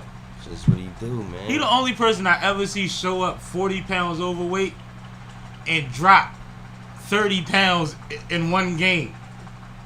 Man. Remember when he did that? Yeah. But I mean, he wait till you go all the way to China to deliver a message. Like, Well, your man spoke the day before that, though. Daryl spoke the day before he responded. Daryl went on the radio and said in an interview that basically whatever it was, and Harden's gonna be happy, and we're gonna he have act him like this everything was season. all good. Yeah. All I gotta say, That's why Harden said he's a fucking liar. my holy 2 cents about this whole Sixers and basketball thing is, shout out to Kasi Motivisi for this custom jersey. You know what I'm Yeah, saying? shout out to them. Shout out to Fly Boy Apparel for the hat. You know, that's it. I Yeah, don't he watch is basketball. I don't. No, but Embiid want to leave. Yeah, man, they gotta make some moves. Now, They gotta make some moves. as an athlete, right? You I watch gotta the play playoffs live and more. shit. Am I the only one that sat there and watched the Sixers and said, "Why are we not playing at maxi pace? Why are we waiting for Harden to bring the fucking ball up and dribble for 15 seconds a clip?" Absolutely. That I actually Am I the agree only on. person that thought that that's retarded when Maxi is healthy and flying up and down the court? Fast as I shit. agree on. It's like, that's like telling Iverson, no, let Eric Snow handle the ball. Yeah. Yeah. Like, no, Eric bring it up when AI want him to. Exactly. Eric shoot 5% When for he the about to 3-point come off line. some Don't screens tell and me catch shit. it right off of Eric's pass. That's what's about to happen. That's what's going to happen. Give it right back. Other than that, he getting that ball and he going. Yep. It's crazy. Like, so the process is done. There's no more process. What will reboot the process? Who has to stay? Who has to go? Who could you get? Like, if you keep Embiid and get rid of Harden, who do you get to replace that chicken and fill 20, 22 points a night? They gotta. Yeah, Who? that's what I was about to say. They gotta get picks. They gotta fucking invest in the future now. So it's definitely process over. No Because playoffs. you're not next gonna year. get nothing worth James Harden at Come this up here point. too. You ain't gonna get nothing worth for James Harden right Since you now. checking out, you use just chill ain't talking. You use chill. Nah, we got to keep Embiid in. You can sit on I the think bench if you want to. Embiid's got about 2-3 years left in his prime, and honestly, I'm a big Maxey fan, and I just feel like we get like maybe one more spot up shooter. Like we missing one of those spot up shooters, like how we had with Shamit and Redick and Have you Seth heard- Curry. You know what I'm saying? Have you heard any rumors about what's his name, Tobias and them? Nope. They say Tobias and his pop is a Oh problem. yeah, I heard about that. Yeah, I They said did they hear a about that. problem. Like nobody get along with them. They said his pop be courtside drunk as shit, talking crazy to the other players, and they pops. Like, and he got a bag for nothing. They pay him too much money. Yeah, And that's what his 49 pop million be or some kicking. shit. Too He much be money. over there reciting his son high school stats to them niggas on the sideline. He get that lit. You know he wear them old suits. You seen his pop before. Yeah. You see how he dressed? He think he's still There's a bull. no way not to be mad at nobody getting money because I'm never mad at nobody getting money. No, but his pop don't even dress like he 49 getting money. His this pop year, dressed and like then he it's had over. money in the 80s. So we're gonna have money freed up after this because we ain't signing Tobias back. I think he's for a that big amount. problem. But all right, now that we see what we see what's going on with Harden in the organization, right? Yeah. If you watch the last game of that the Sixers played, Harden was playing like he didn't want to play. Do you think he threw that game for real? Man, listen, my thing. Like, with I feel Harden like has he always literally been- was like, yo, fuck y'all. And Embiid was beefing with him at the time, too, remember? I feel like he was like, all Did right, you win it peep? then. He came Go ahead through and y'all one win it. game. He Hey, showed up Sammy, one did you game. peep though after He showed Harden up one had game, that 40 points. 40-point 42, game yeah. and B was hurt?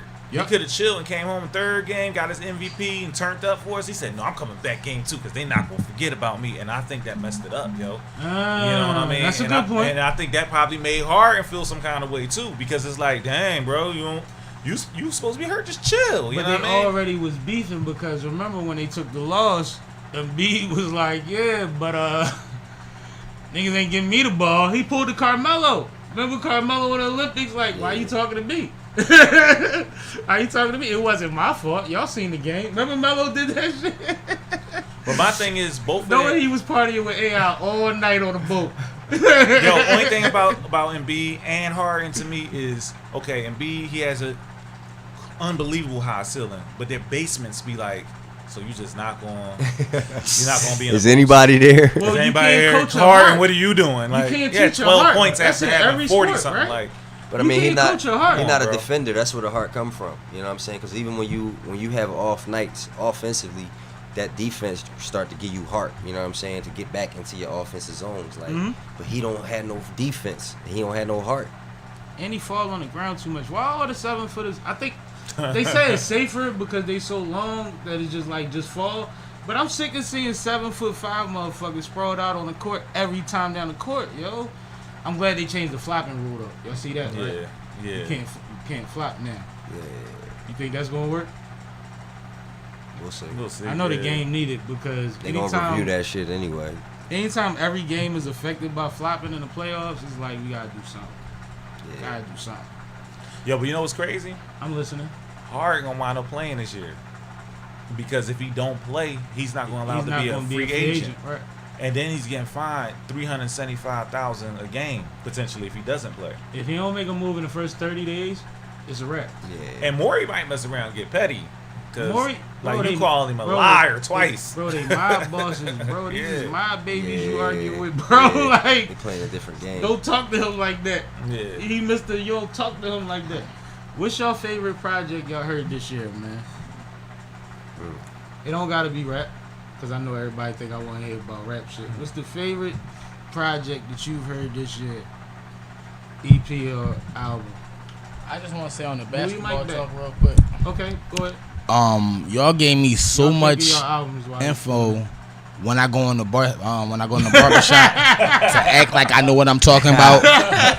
Cause I'm definitely gonna be in there. Oh no, Embiid, man, that ball. Like, so I want to thank y'all for that. You gonna be like it beat me falling, You know what I'm right? saying? Right? I hate when I see it. Don't you hate when you see a 7-foot nigga just spread out on the ground? I'm using all that. That's all I'm using all that. I just want to let y'all know that.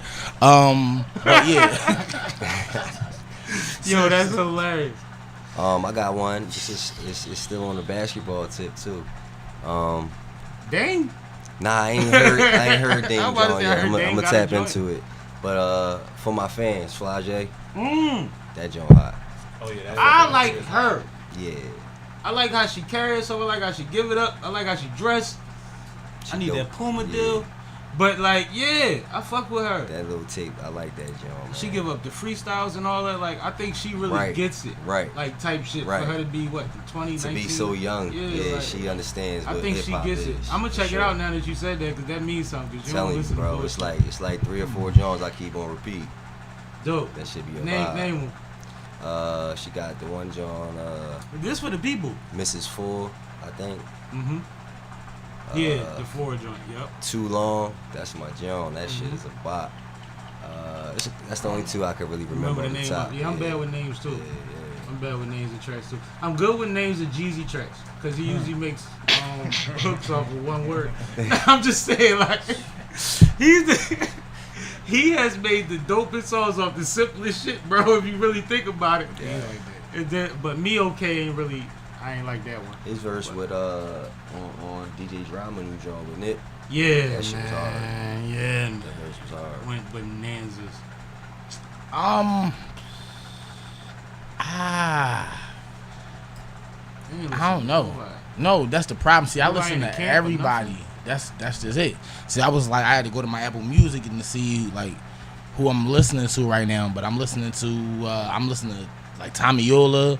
I'm listening to it's Petty. I'm listening to Gambit the Mayor. He just dropped the project. Dope. That's really my I listen to us.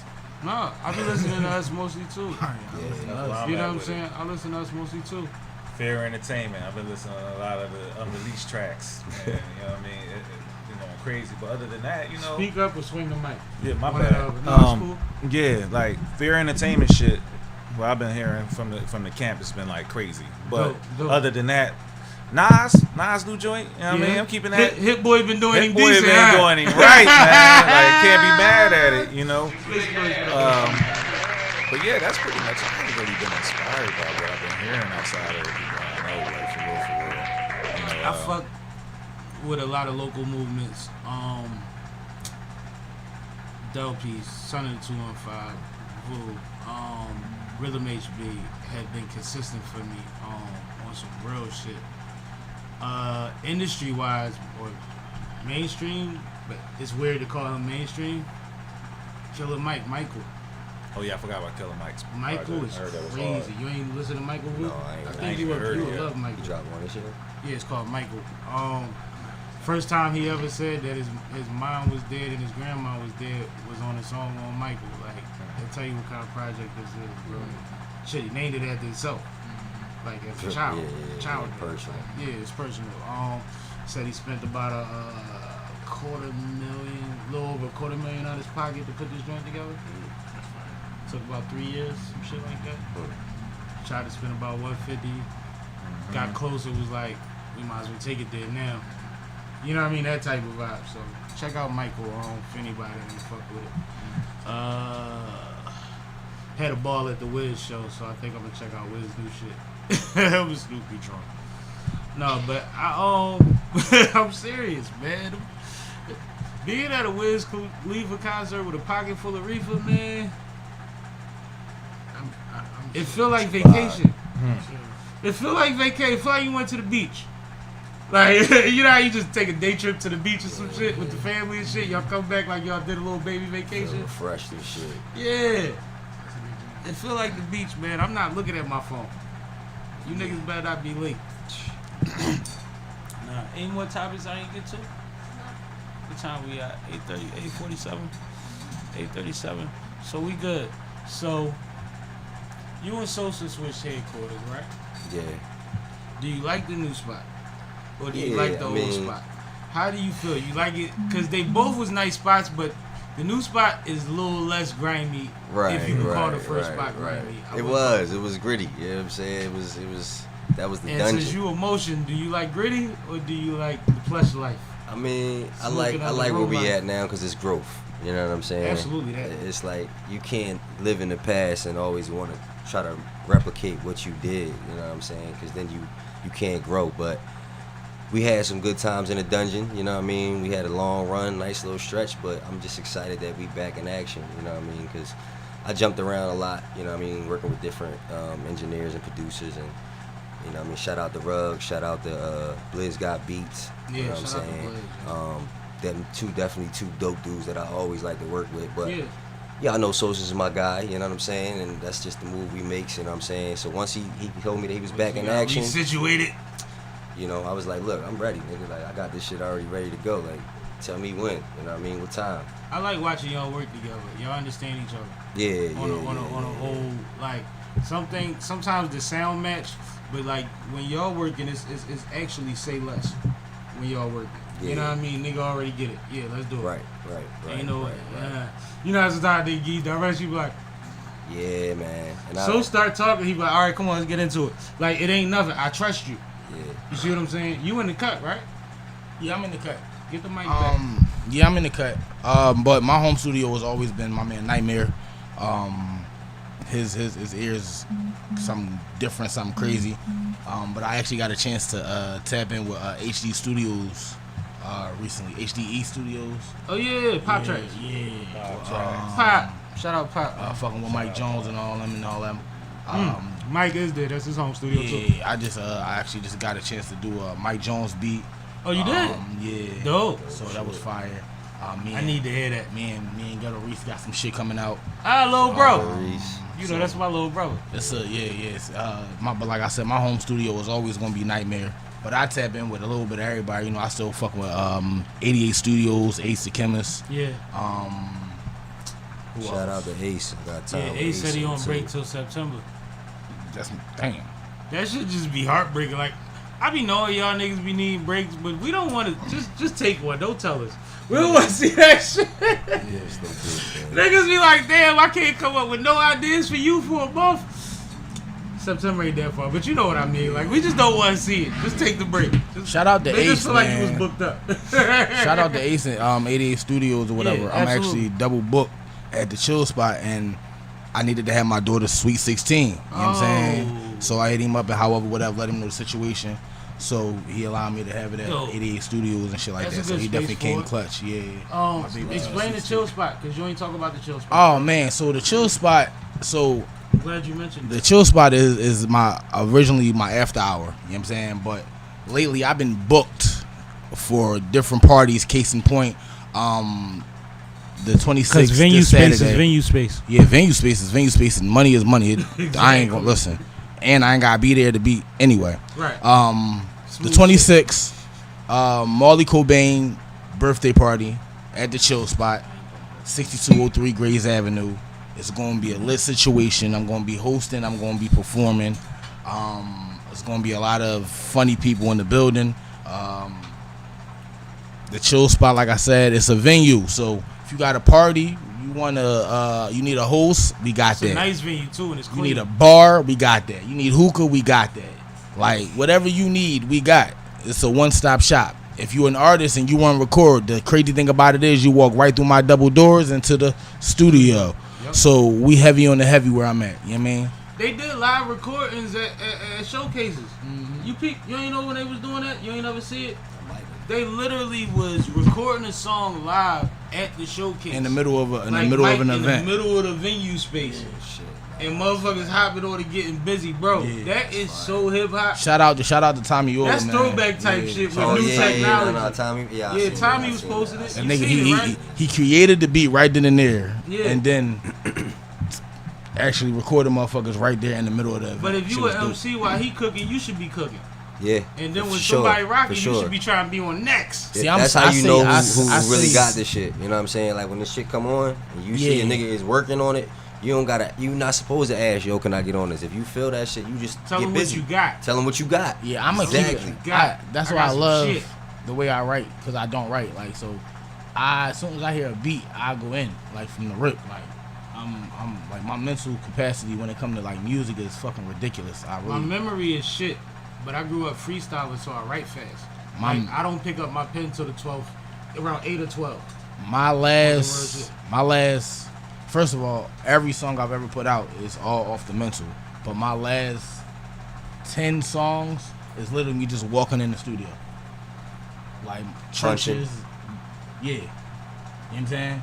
Walking in the studio You and was just just me. talking about that, and- Chaz, wasn't we? Yeah. Yeah, What's Like, your it's process? right before we walk through the door. Me, I see you work, but yeah, tell the people. yeah. I'm more so writing. You know what I mean? I'm more so into writing. But a lot of the writing process comes through freestyle as Facts. well. You know what I'm saying? Facts, bro. It's just that when you hit I those, love that everybody up here respects the freestyle still. Yeah. It's Oh, bro, fucking you know why? refreshing, that's yo. how I it hate starts. Everybody hear started somebody humming when he said that. Niggas was like, Like- sound like church real quick. When I go into, like I said, like when I go into, like, damn, I can't do that. And I'm like, you do know writing is freestyling. Like, you gotta Yeah. freestyle what you want to say before you think that's hot, before you jot that down. Yeah. I do the same thing. I just do. for some people. I mean, I do the same thing, just mental.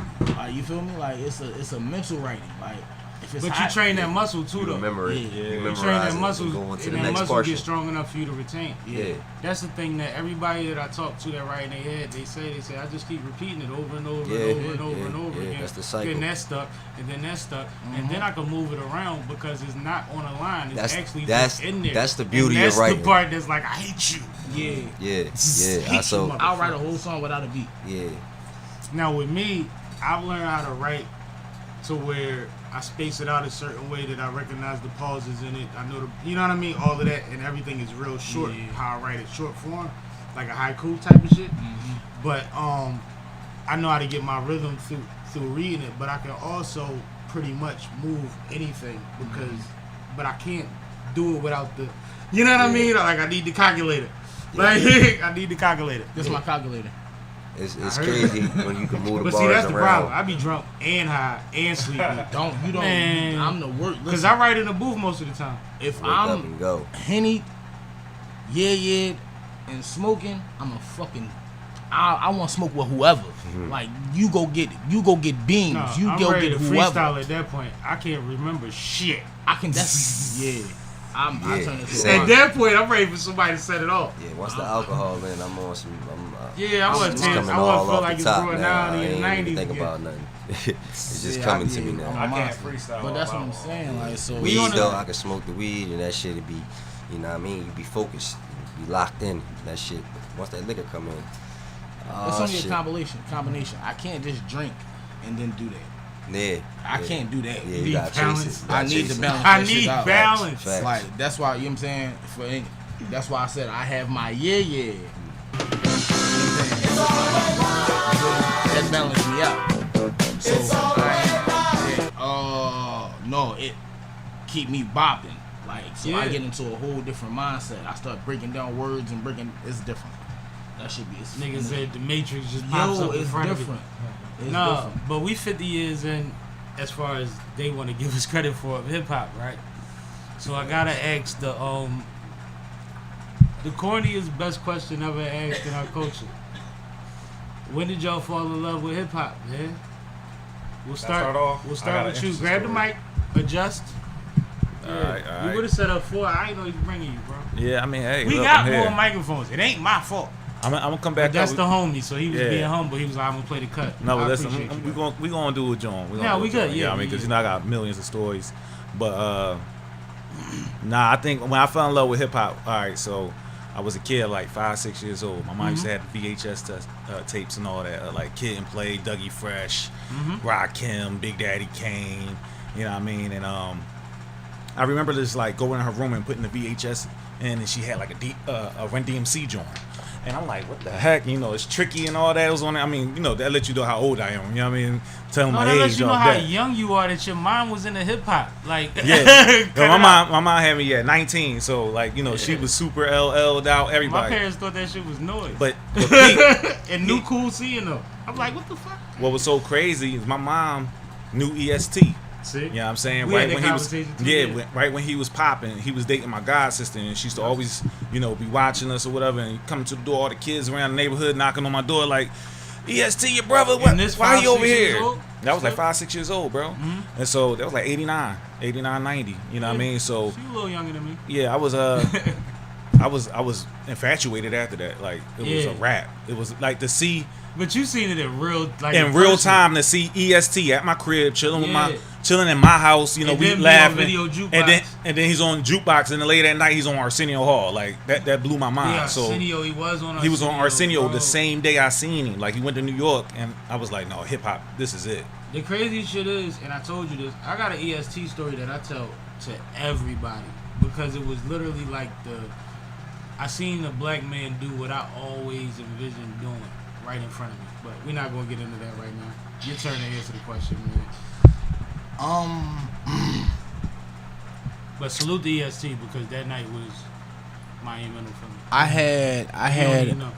I had a couple different moments because like I've always listened to hip hop, like you know what I'm saying, your LL Cool J's and all that. We how talking about whatever. fell in love. All that, you know what I'm saying? But to be God honest truth, I fell in love with hip hop when Tupac dissed Biggie. I'm not hit him gonna- up, put you on. Dog, like before The first before part of that, hip hop that you appreciated started. That's why I fucked your bitch, you fat motherfucker. it Like was that's the- crazy. Yeah, bro. I'm gonna keep it a bean. The It was Public the Enemy era was- is melting. Biggie. No, that's what I'm saying. Like I always listened to that, but it was just music. No, we talk about it You when feel you me? fell in love But with it. when like I'm fucking that with was the. Oh shit! Did he just say that about? It was Biggie. Yeah, I might have It's ran that back more Biggie. times than I That was a ever moment. ran He just anything said that back about before Biggie. Like that was huge. it's. I think we forget the feeling of that time. That's we get what I'm recency bias saying. sometimes. Like that, it was. You right. They was so monumental at that point in time. Biggie was Hercules. So when Pop this first off fucked your bitch and they click you.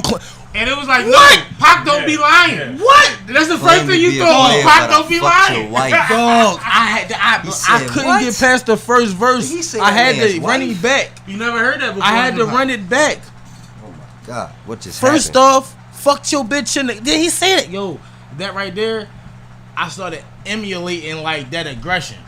Like I guess, damn. You idolized it. I idolized that aggression at that point. That's why. Similar to how I felt the first time I heard X, because nobody was talking like that. It was the That's all the noise disrespect about. behind Had it. It some was respect. Shut the fuck up. Money over there looking sweet. Yo, back the truck up. Niggas don't respect me, but they fear me. And fear is better than respect. Y'all niggas hear me. Yeah. I'm like, yo, who Yeah. the fuck talks like that? Yeah. So it was like it was. He it just was bully different. us? Yeah, it was different. So that would be my time. Oh, of that's a fire falling, point. I like it. Like in love with I like it.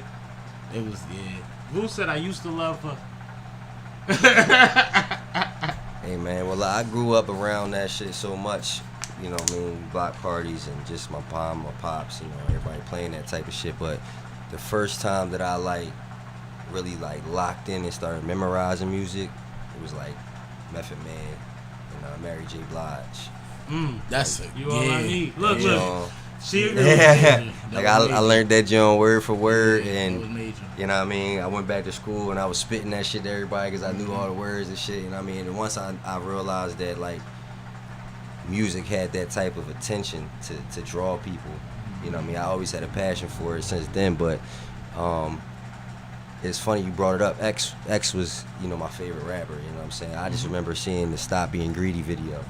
The first time I ever seen or heard it, and from there, That it was a just- moment. That's when I took That was like a Michael Jackson it moment was for like, hip oh hop. shit, you know what I mean? Because that's around the time where you a young boy and you starting to dabble in the streets and adapt to the street life and learn what's going on outside. And these are the stories that you hear and the shit that you learn, and it's like, oh shit, damn, niggas is on this. All right, I gotta watch out for this type of shit. All right, these niggas is grimy out here. Fuck it. You know the That's what we on. craziest shit about X is no matter how much he was blunt and blatant and told us his dark side, when you heard the real stories about him, he was wilder than you could imagine. Yeah. When Leo say he stuck his, Herb say he stuck his head through the glass window with the broken glass, like, yo, I'll be right down. Like, bro, he lived in an abandoned building and was the illest rapper in Yonkers, Yeah, possibly New York. niggas slept on a roof at the time. You see what I'm saying? It stuck his head out the. Yeah. What bed bugs? Like, it's just so ill. And then when they talk about why they took him to Baltimore, what happened in Baltimore, like when you listen to the like this is the thing that they do studies on. Yeah. Like, he you is see what I'm hip-hop. saying? So like, X is a cheat code. You can say X to anybody. They might call you young, but they gonna agree. Motherfucker had his dog in his battle and shit. Like, Yeah, what's the name? Rex and them said the dog was ad-libbing. yeah. That's fire.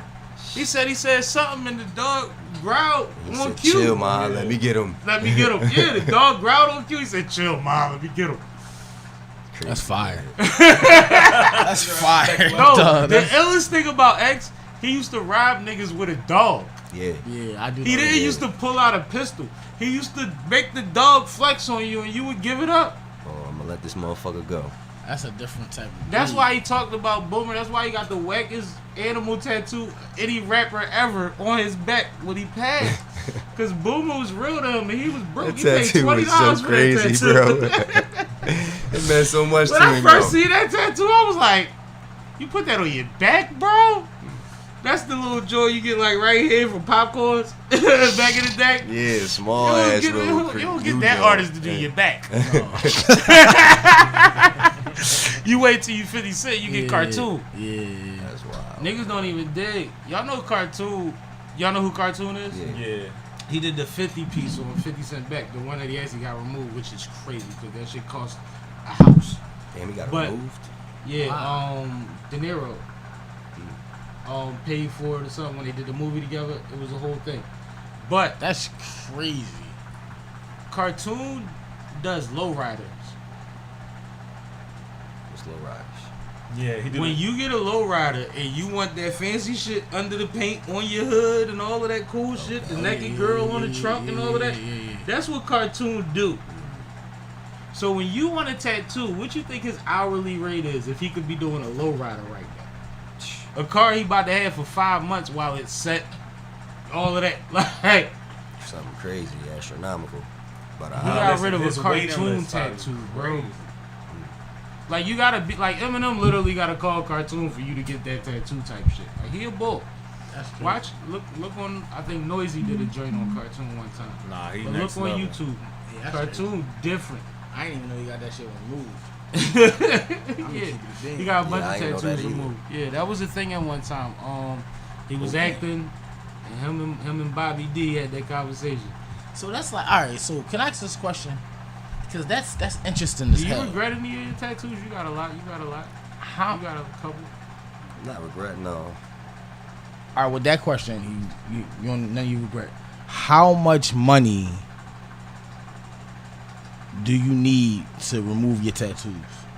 Oh, it costs a couple of dollars. I don't No, think no, no, insurance no, no, cover it. no, no, no. I'm asking him, like, as an artist, if they came Oh, to you, what like, would the check be? It'd what be would the like, check be like? You know, it's a husky check to make me cut my hair. 6 figures to do. And you'll remove all your tattoos. 100,000? Maybe.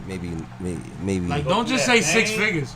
The pain is a motherfucker. Don't just That say shit is 6 painful. figures. Yeah, heard it they was got painful. layers to remove that shit. Bro, it's like late that. and it's He said it's just shit. like if you get a dope tattoo, you gotta go back 5 times. Yeah. It burns. Oh, fuck. You gotta go that. back. You gotta heal, come back, Cool. heal, That's come torture. back. Yeah.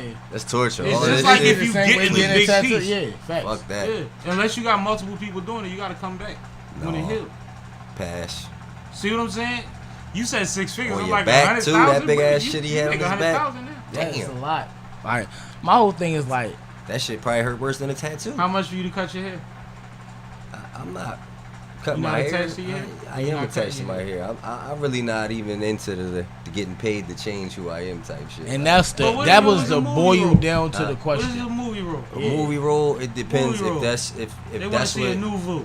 if that's the lifestyle that I want to You be might in start the out with the movies. hair, but at some point you gotta cut it for the other part of the movie. I don't know, bro. They got real CGI for that shit now. Oh, No, I ain't gonna lie, bro. That was I the can whole braid point. That this was shit the back. whole- We could put a cap Bro, on, bro. That was the When whole they say purpose this of my shit a journey, Fuck you, mean? Yeah, that's what I'm shit- saying. Like, this is my power. My how nigga. much money Bro, I'm does literally it not take willing to to change just- you as a person? I'm not willing to Once it just start chop with this. tattoos- That's what I'm saying. If it's one thing, it's another. Like Exactly. I'm It's cool. gonna Like, start somewhere. if you ain't fucking with me like this, then I get it. I don't fit the description. For Yeah. you. But how many barriers cool. do we have, and how far, and what kind of things do we really want to do? Do y'all really want to do film? You just shot a movie today. Yeah, I So do. is it like, if they like, yo, you in the joint with Denzel? I put it to you like this. No, I wear a you in the long joint sleeve with shirt. Idris. I wear a long sleeve shirt. Yeah, but the dude that did Aquaman got like 60 tattoos. Different. All of But we them- just Hold talk, on, we're hold on, talking hold about on, hold a on. particular She said a she not on particular mic, so we gotta time. tell them what she said first. She said the dude that did Aquaman got like 60 tattoos. Absolutely. He is also playing a superhero. Chill might not start out as Aquaman.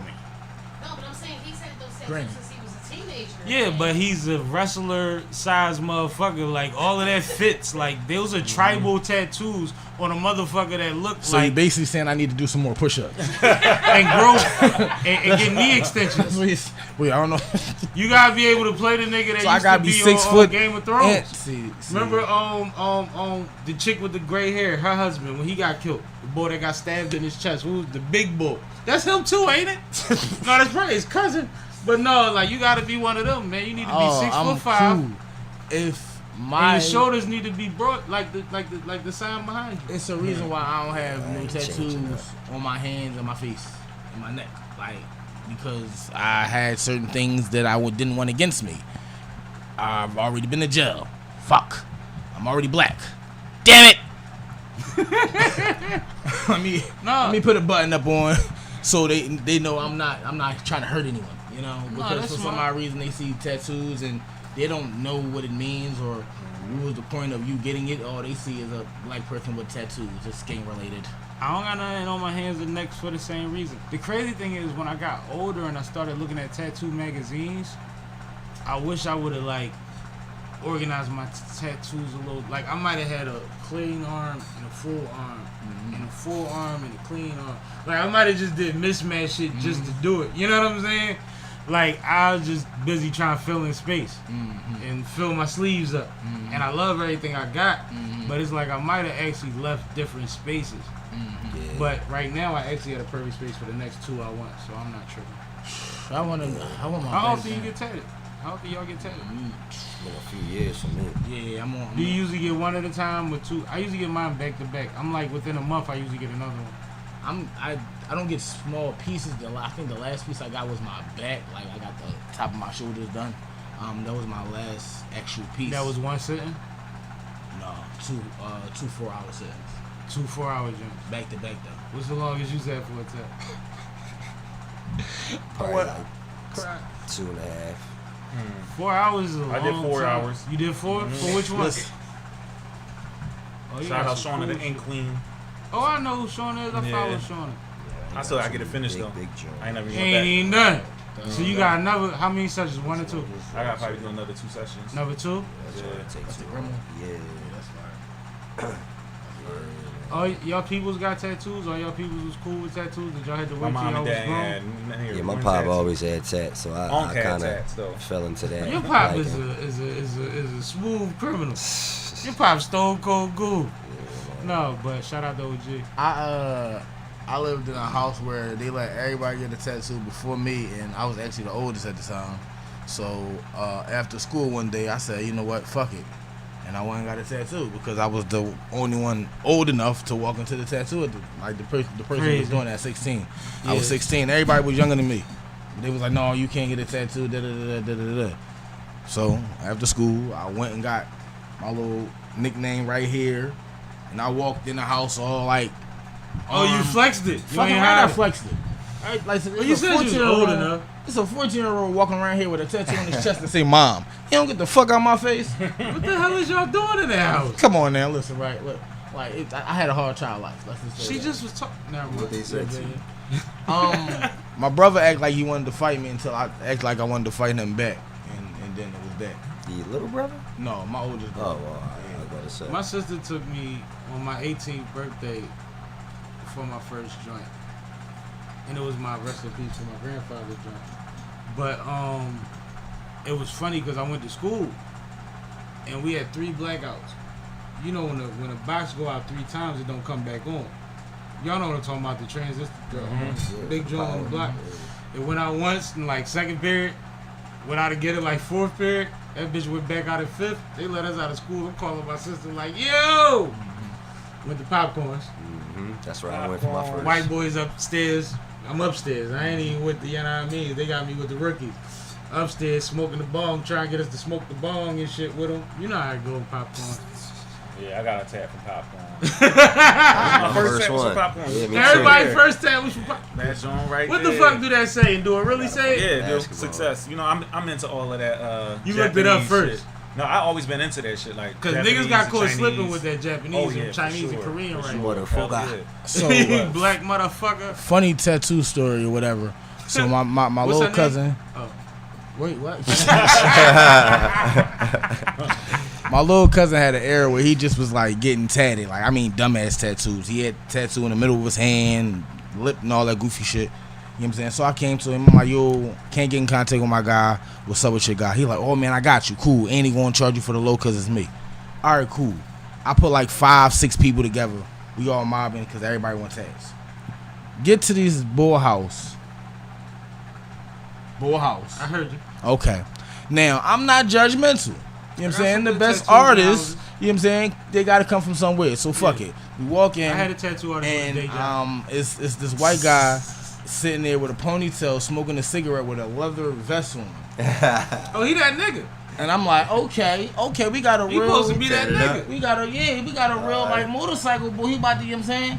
Now it got a little scary for me when he reached for his equipment, and the other part of his equipment was in the oven with the chicken that was cooking Oh man. with the utensils. So he's sterilizing while he baking chicken? Oh the fuck up. So I look at my cousin and I say, yo, what is he doing? He said, oh yeah, man, I didn't get no tattoos. I was smart enough. Stop. I was smart enough. Women You know what I'm always want to saying? skip shit. So I'm like, yo, bro, what is he doing? Like what is he doing with that stuff? He like, oh yeah, that's how he cleaning it. I was like, that's what he using?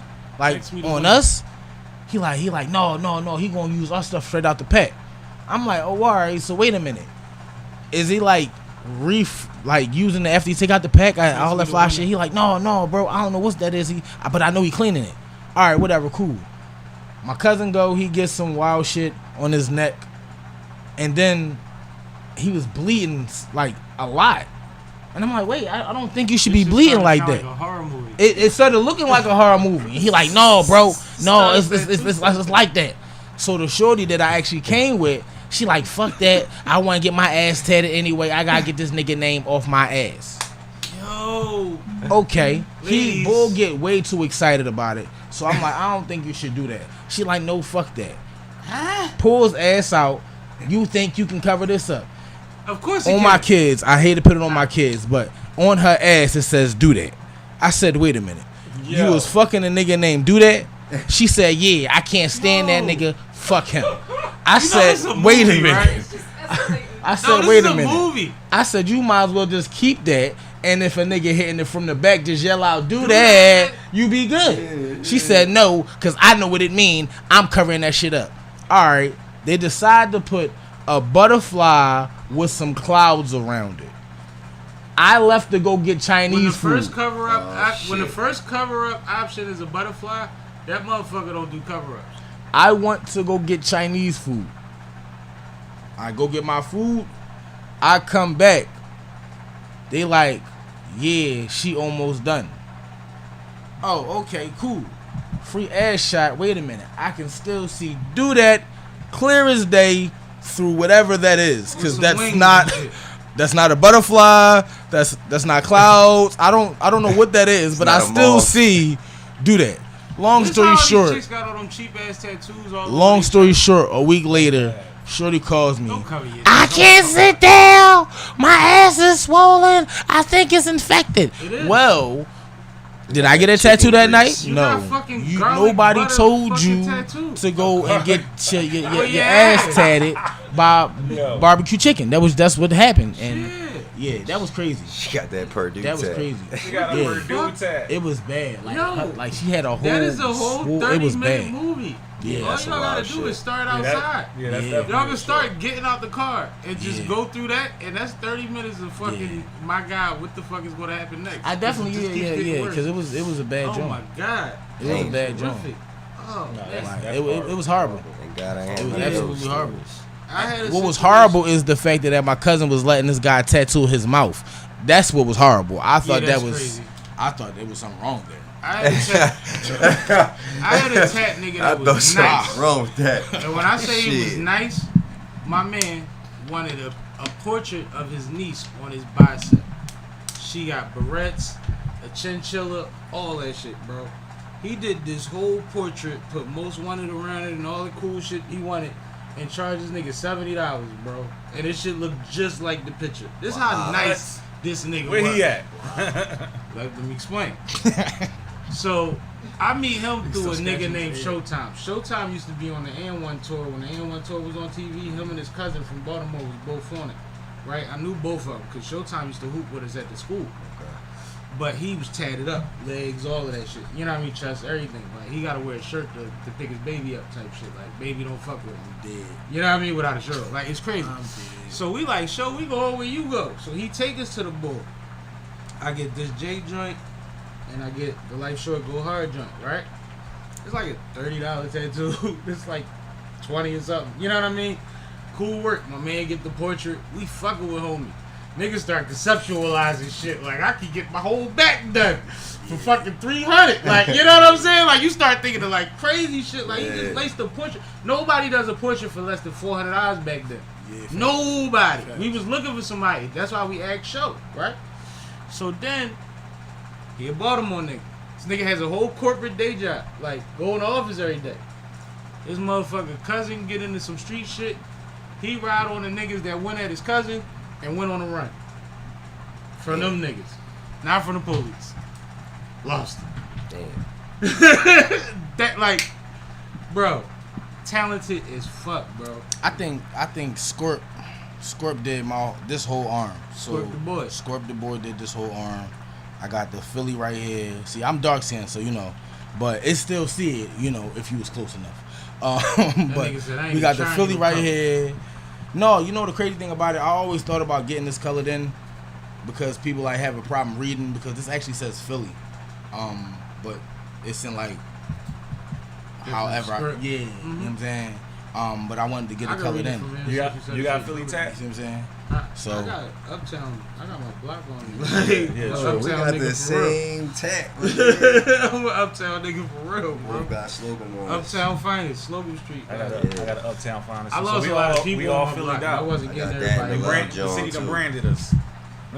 I lived ain't in getting Uptown all the for a food. short period of time. Bro. I want the I didn't know emblem. we had this the same street. When you was recording the record, Yeah, the that was first crazy. line in the song is something about Slocum Street. And I was talking to your cousin like, bro, this shit right here. Damn. Like, Yeah. I'm listening to him record a record. fire. I'm like, I fuck with this song already. That shit is on my arm. Yo, I gotta get to some business real quick. I gotta announce the winner of the Bent Wine Polo Classic tickets. You know what I'm saying? Somebody has won Bent Wine Polo Classic tickets. August 26th in Jersey. It's a Ooh. vibe. Been there plenty times. Pent Polo Um, chicken winner. If your name is Deja Love, DASYA Love, I'm gonna comment on one of your comments because you definitely have been commenting, and see if we can get your social media or whatever have you or your information and get you your passes to the Bent Wine Polo Classic. You are the winner. Let's make some noise for that. Let's go, Deja. Shout out to our sponsor, Bent Wine Company. Grab me that bottle right behind your head. Yes, sir. That is a black-owned, family-owned company. My man's daughter is the CEO, and I think she's about 5 now. So, you know, we gonna have a long time in this wine game. Yeah. But Bent is actually their last name. It's not even a joke. That's like cool. Bent Wine is crazy. You know, Oh, it's a wow. whole thing. But shout out to my sponsors. I'm Salute to bent them. off the wine. And salute to the Double winner. We entendre. appreciate you. Please enjoy yourself. It will be a great time. Once again, Rotimi will be performing live at the joint. And they will be having the best dress contest and a whole lot of backdrops to take pictures in front of that are awesome. So make sure you, like I said, if you ain't go to enough weddings and you got that one fit you thought you was going to get off before it got cold, you might want to wear it to the Bent Wine joint because everybody going to be dressed to the nines. You won't be overdressed. It's going to be a great time. I've had a blast every time I've been there. This is a young lady, but for the gentlemen, I don't know if there's any tickets left, but it's about 68% female. And they come in groups. So, y'all might want to hop in and tap in with my guy Tricks from Bent Wine. Appreciate you. You know what I mean? Once again, congratulations to the winner. Thank you for following directions. We're going to have a lot more stuff coming on. I'm sure Vu will have some things. Everybody up here has some things that we'll be able to give to the people, man. Give to the people. We like to make sure that y'all can be a part of the things that we're doing. Everybody has events. Everybody has things that we need donations for, so we give back too. Viewership. Absolutely. Any community things you fellas are tied into that y'all want to bring light to, attention to? Shout out the name of. Cause you had the community fridge. Shout out to Ryan Harrison as I plant this seed. They still Uh-huh. carrying on their mission. I started the pod talking about Ryan. You Shout out to know, him. That's who I've been tapped in with, of course. But yeah, I just been focusing on the music right now. So shout out to everybody that's still carrying on. Do that you mission. know a whole bad John? Yeah. She performed ran at a down couple on of me at the ours. festival the other day, and I knew who she was because I saw her perform one time when I was out there with Yeah. y'all. Right? That's why I'm like, you do know, my bad. But anyway, she was like, she ran up on me when I had to set up at the festival, and she was like, you know Ryan? Yeah, she definitely get right in your face when she talk. I'm like, yeah, I know Ryan. I said, you a whole bad John, right? She was like, oh, I've been trying to interview with you. Like, she funny. But one thing that she said, and that's how I started talking about him at the beginning was, I told her she did a thing on stage and all of that, and she said, I'd never be up there if it wasn't for Ryan. And that's major. You know what I mean? So, definitely gotta get Ryan love, Yeah, because for he sure. out here doing something real, and she's dope. Yup. She's dope. She has a bright definitely future is. ahead of her no matter what she decides to do. Yup. But she said he put that, in the, you know what I mean? Them shoulders. Battery Just, in her back. yeah, man, she wearing we a all crown need right. that. You know what I'm saying? She definitely is a dope kid though. Keep doing what she doing. nah. She just commented. Okay, so you won. All right. Once again, look, the winner is in the comments. Make sure that you comment your social media. You can put it in the comments now, actually, and we'll DM you, and I'll put you in contact with the Bent Wine folks and let them know that you are the recipient. Please enjoy yourself on the 26th. It will be a great time. Tell your friend to wear some comfy shoes and take a blanket. Take a blanket. Y'all can bring a little cooler or something. Like, it's a vibe. It's a vibe. It's a vibe. It's a vibe. It's gonna be The dope. crazy thing is, one of her comments was, I'm so glad they're doing it near me this year. So she probably already know the vibes. Yeah, You see what I'm saying? it's gonna be It's cool. fun to do that type of shit. But one year I'm going to get y'all to all come. Yeah, let's We all do it. going to be there. Because it's just nice to see. Like, it's 99.2% black out there. And everybody look good, and everybody's either in their own space or they dancing together or whatever have you, and it's always live music. That's dope. And like I said, it's a black-owned wine company. And I don't know too many of them. Yeah. I don't know too many of them. Shout out to Chateau Mauricio. My man got his own cigar line. Salute to that. They Right. said it's only about 70-something black-owned cigar companies in the country. Something to look into. Tapping into that market. Something to look into. Something to look into. But we're going to wrap this joint up soon, man. Anything y'all want to make sure that the people know about? Let the people know how to keep up with you and all that cool shit. Well, you can follow me on Chaz Diab, CHAZ, D as in Delta, IAB. Yeah, police. Sure. Where I got going right now? Yeah, talk about Delta. D is in Delta. Yeah, IAB. Yeah, and you check out the Juice WRLD project, Into the Abyss, on HBO. Came out about a year ago.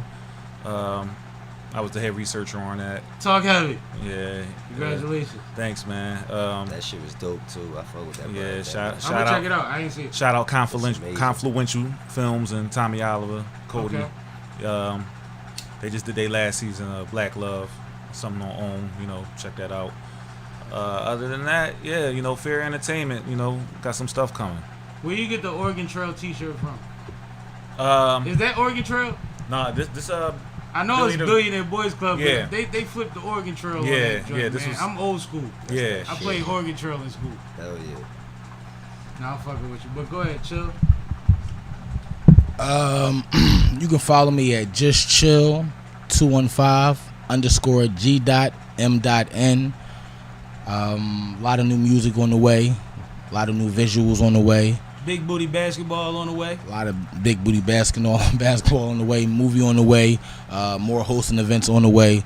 Just pay attention to the name Just Chill. If you don't like the movie, cool, tap into the music. You don't like the music, tap into the venue. You don't like the venue, tap into the merch. But by the end of You the gonna day, like the venue. you gonna like something. You hear me? Facts. Yeah, y'all can check me out anywhere on anywhere you can play your music and vibe out. VOU $. We about to drop a mixtape, Fair Entertainment compilation. The Foundation is coming. So look out for that. Social media, Fearvu, FEAR_VOUS. That part. I just want to say, shout out to all of y'all, man. Appreciate y'all coming through. You know what I'm saying? We are going to be live on damn near every Monday. You know, Lord willing, it's hard to do lives. That's why I pre-recorded all of my episodes. But Mondays at 7 p.m. so that y'all can hop in the chat, give us some feedback, give some questions off. We can catch up with some people that you've already seen on the platform, some that you've never seen on the platform, and we can do a lot of other ill shit. But concert series once again coming up October 14th. October 14th will be our next live streaming concert series. Pardon me, a little choked up. Featuring Gretchen Emery Band and somebody with La something in their name. But I said that. La Casa Day. It will be a rock joint. I will be probably adding a couple surprises to the situation. We will be in Kennett Square, out Kennett, if you know where that's at. The tickets were $20 and $5 to BYOB, so that's $25 for most of my audience. It's a light night for a great experience. Trust me, Gretchen is somebody that you want to support and you want to know, because she returns that you'll get your $25 worth out of her one way or another. Whether that's through the show or through how she pays you back in love. Gretchen is somebody that I fully support and that supports everybody that's on board with us. So salute to them. That's going to be a great night. Yeah, August 26th. Also 50 years of hip hop. August 25th. I will be in the building for this. This is M. Wash, Sean Clay, Pound Cake. Pound Cake might cuss me out. I think I got into it with her on a live before.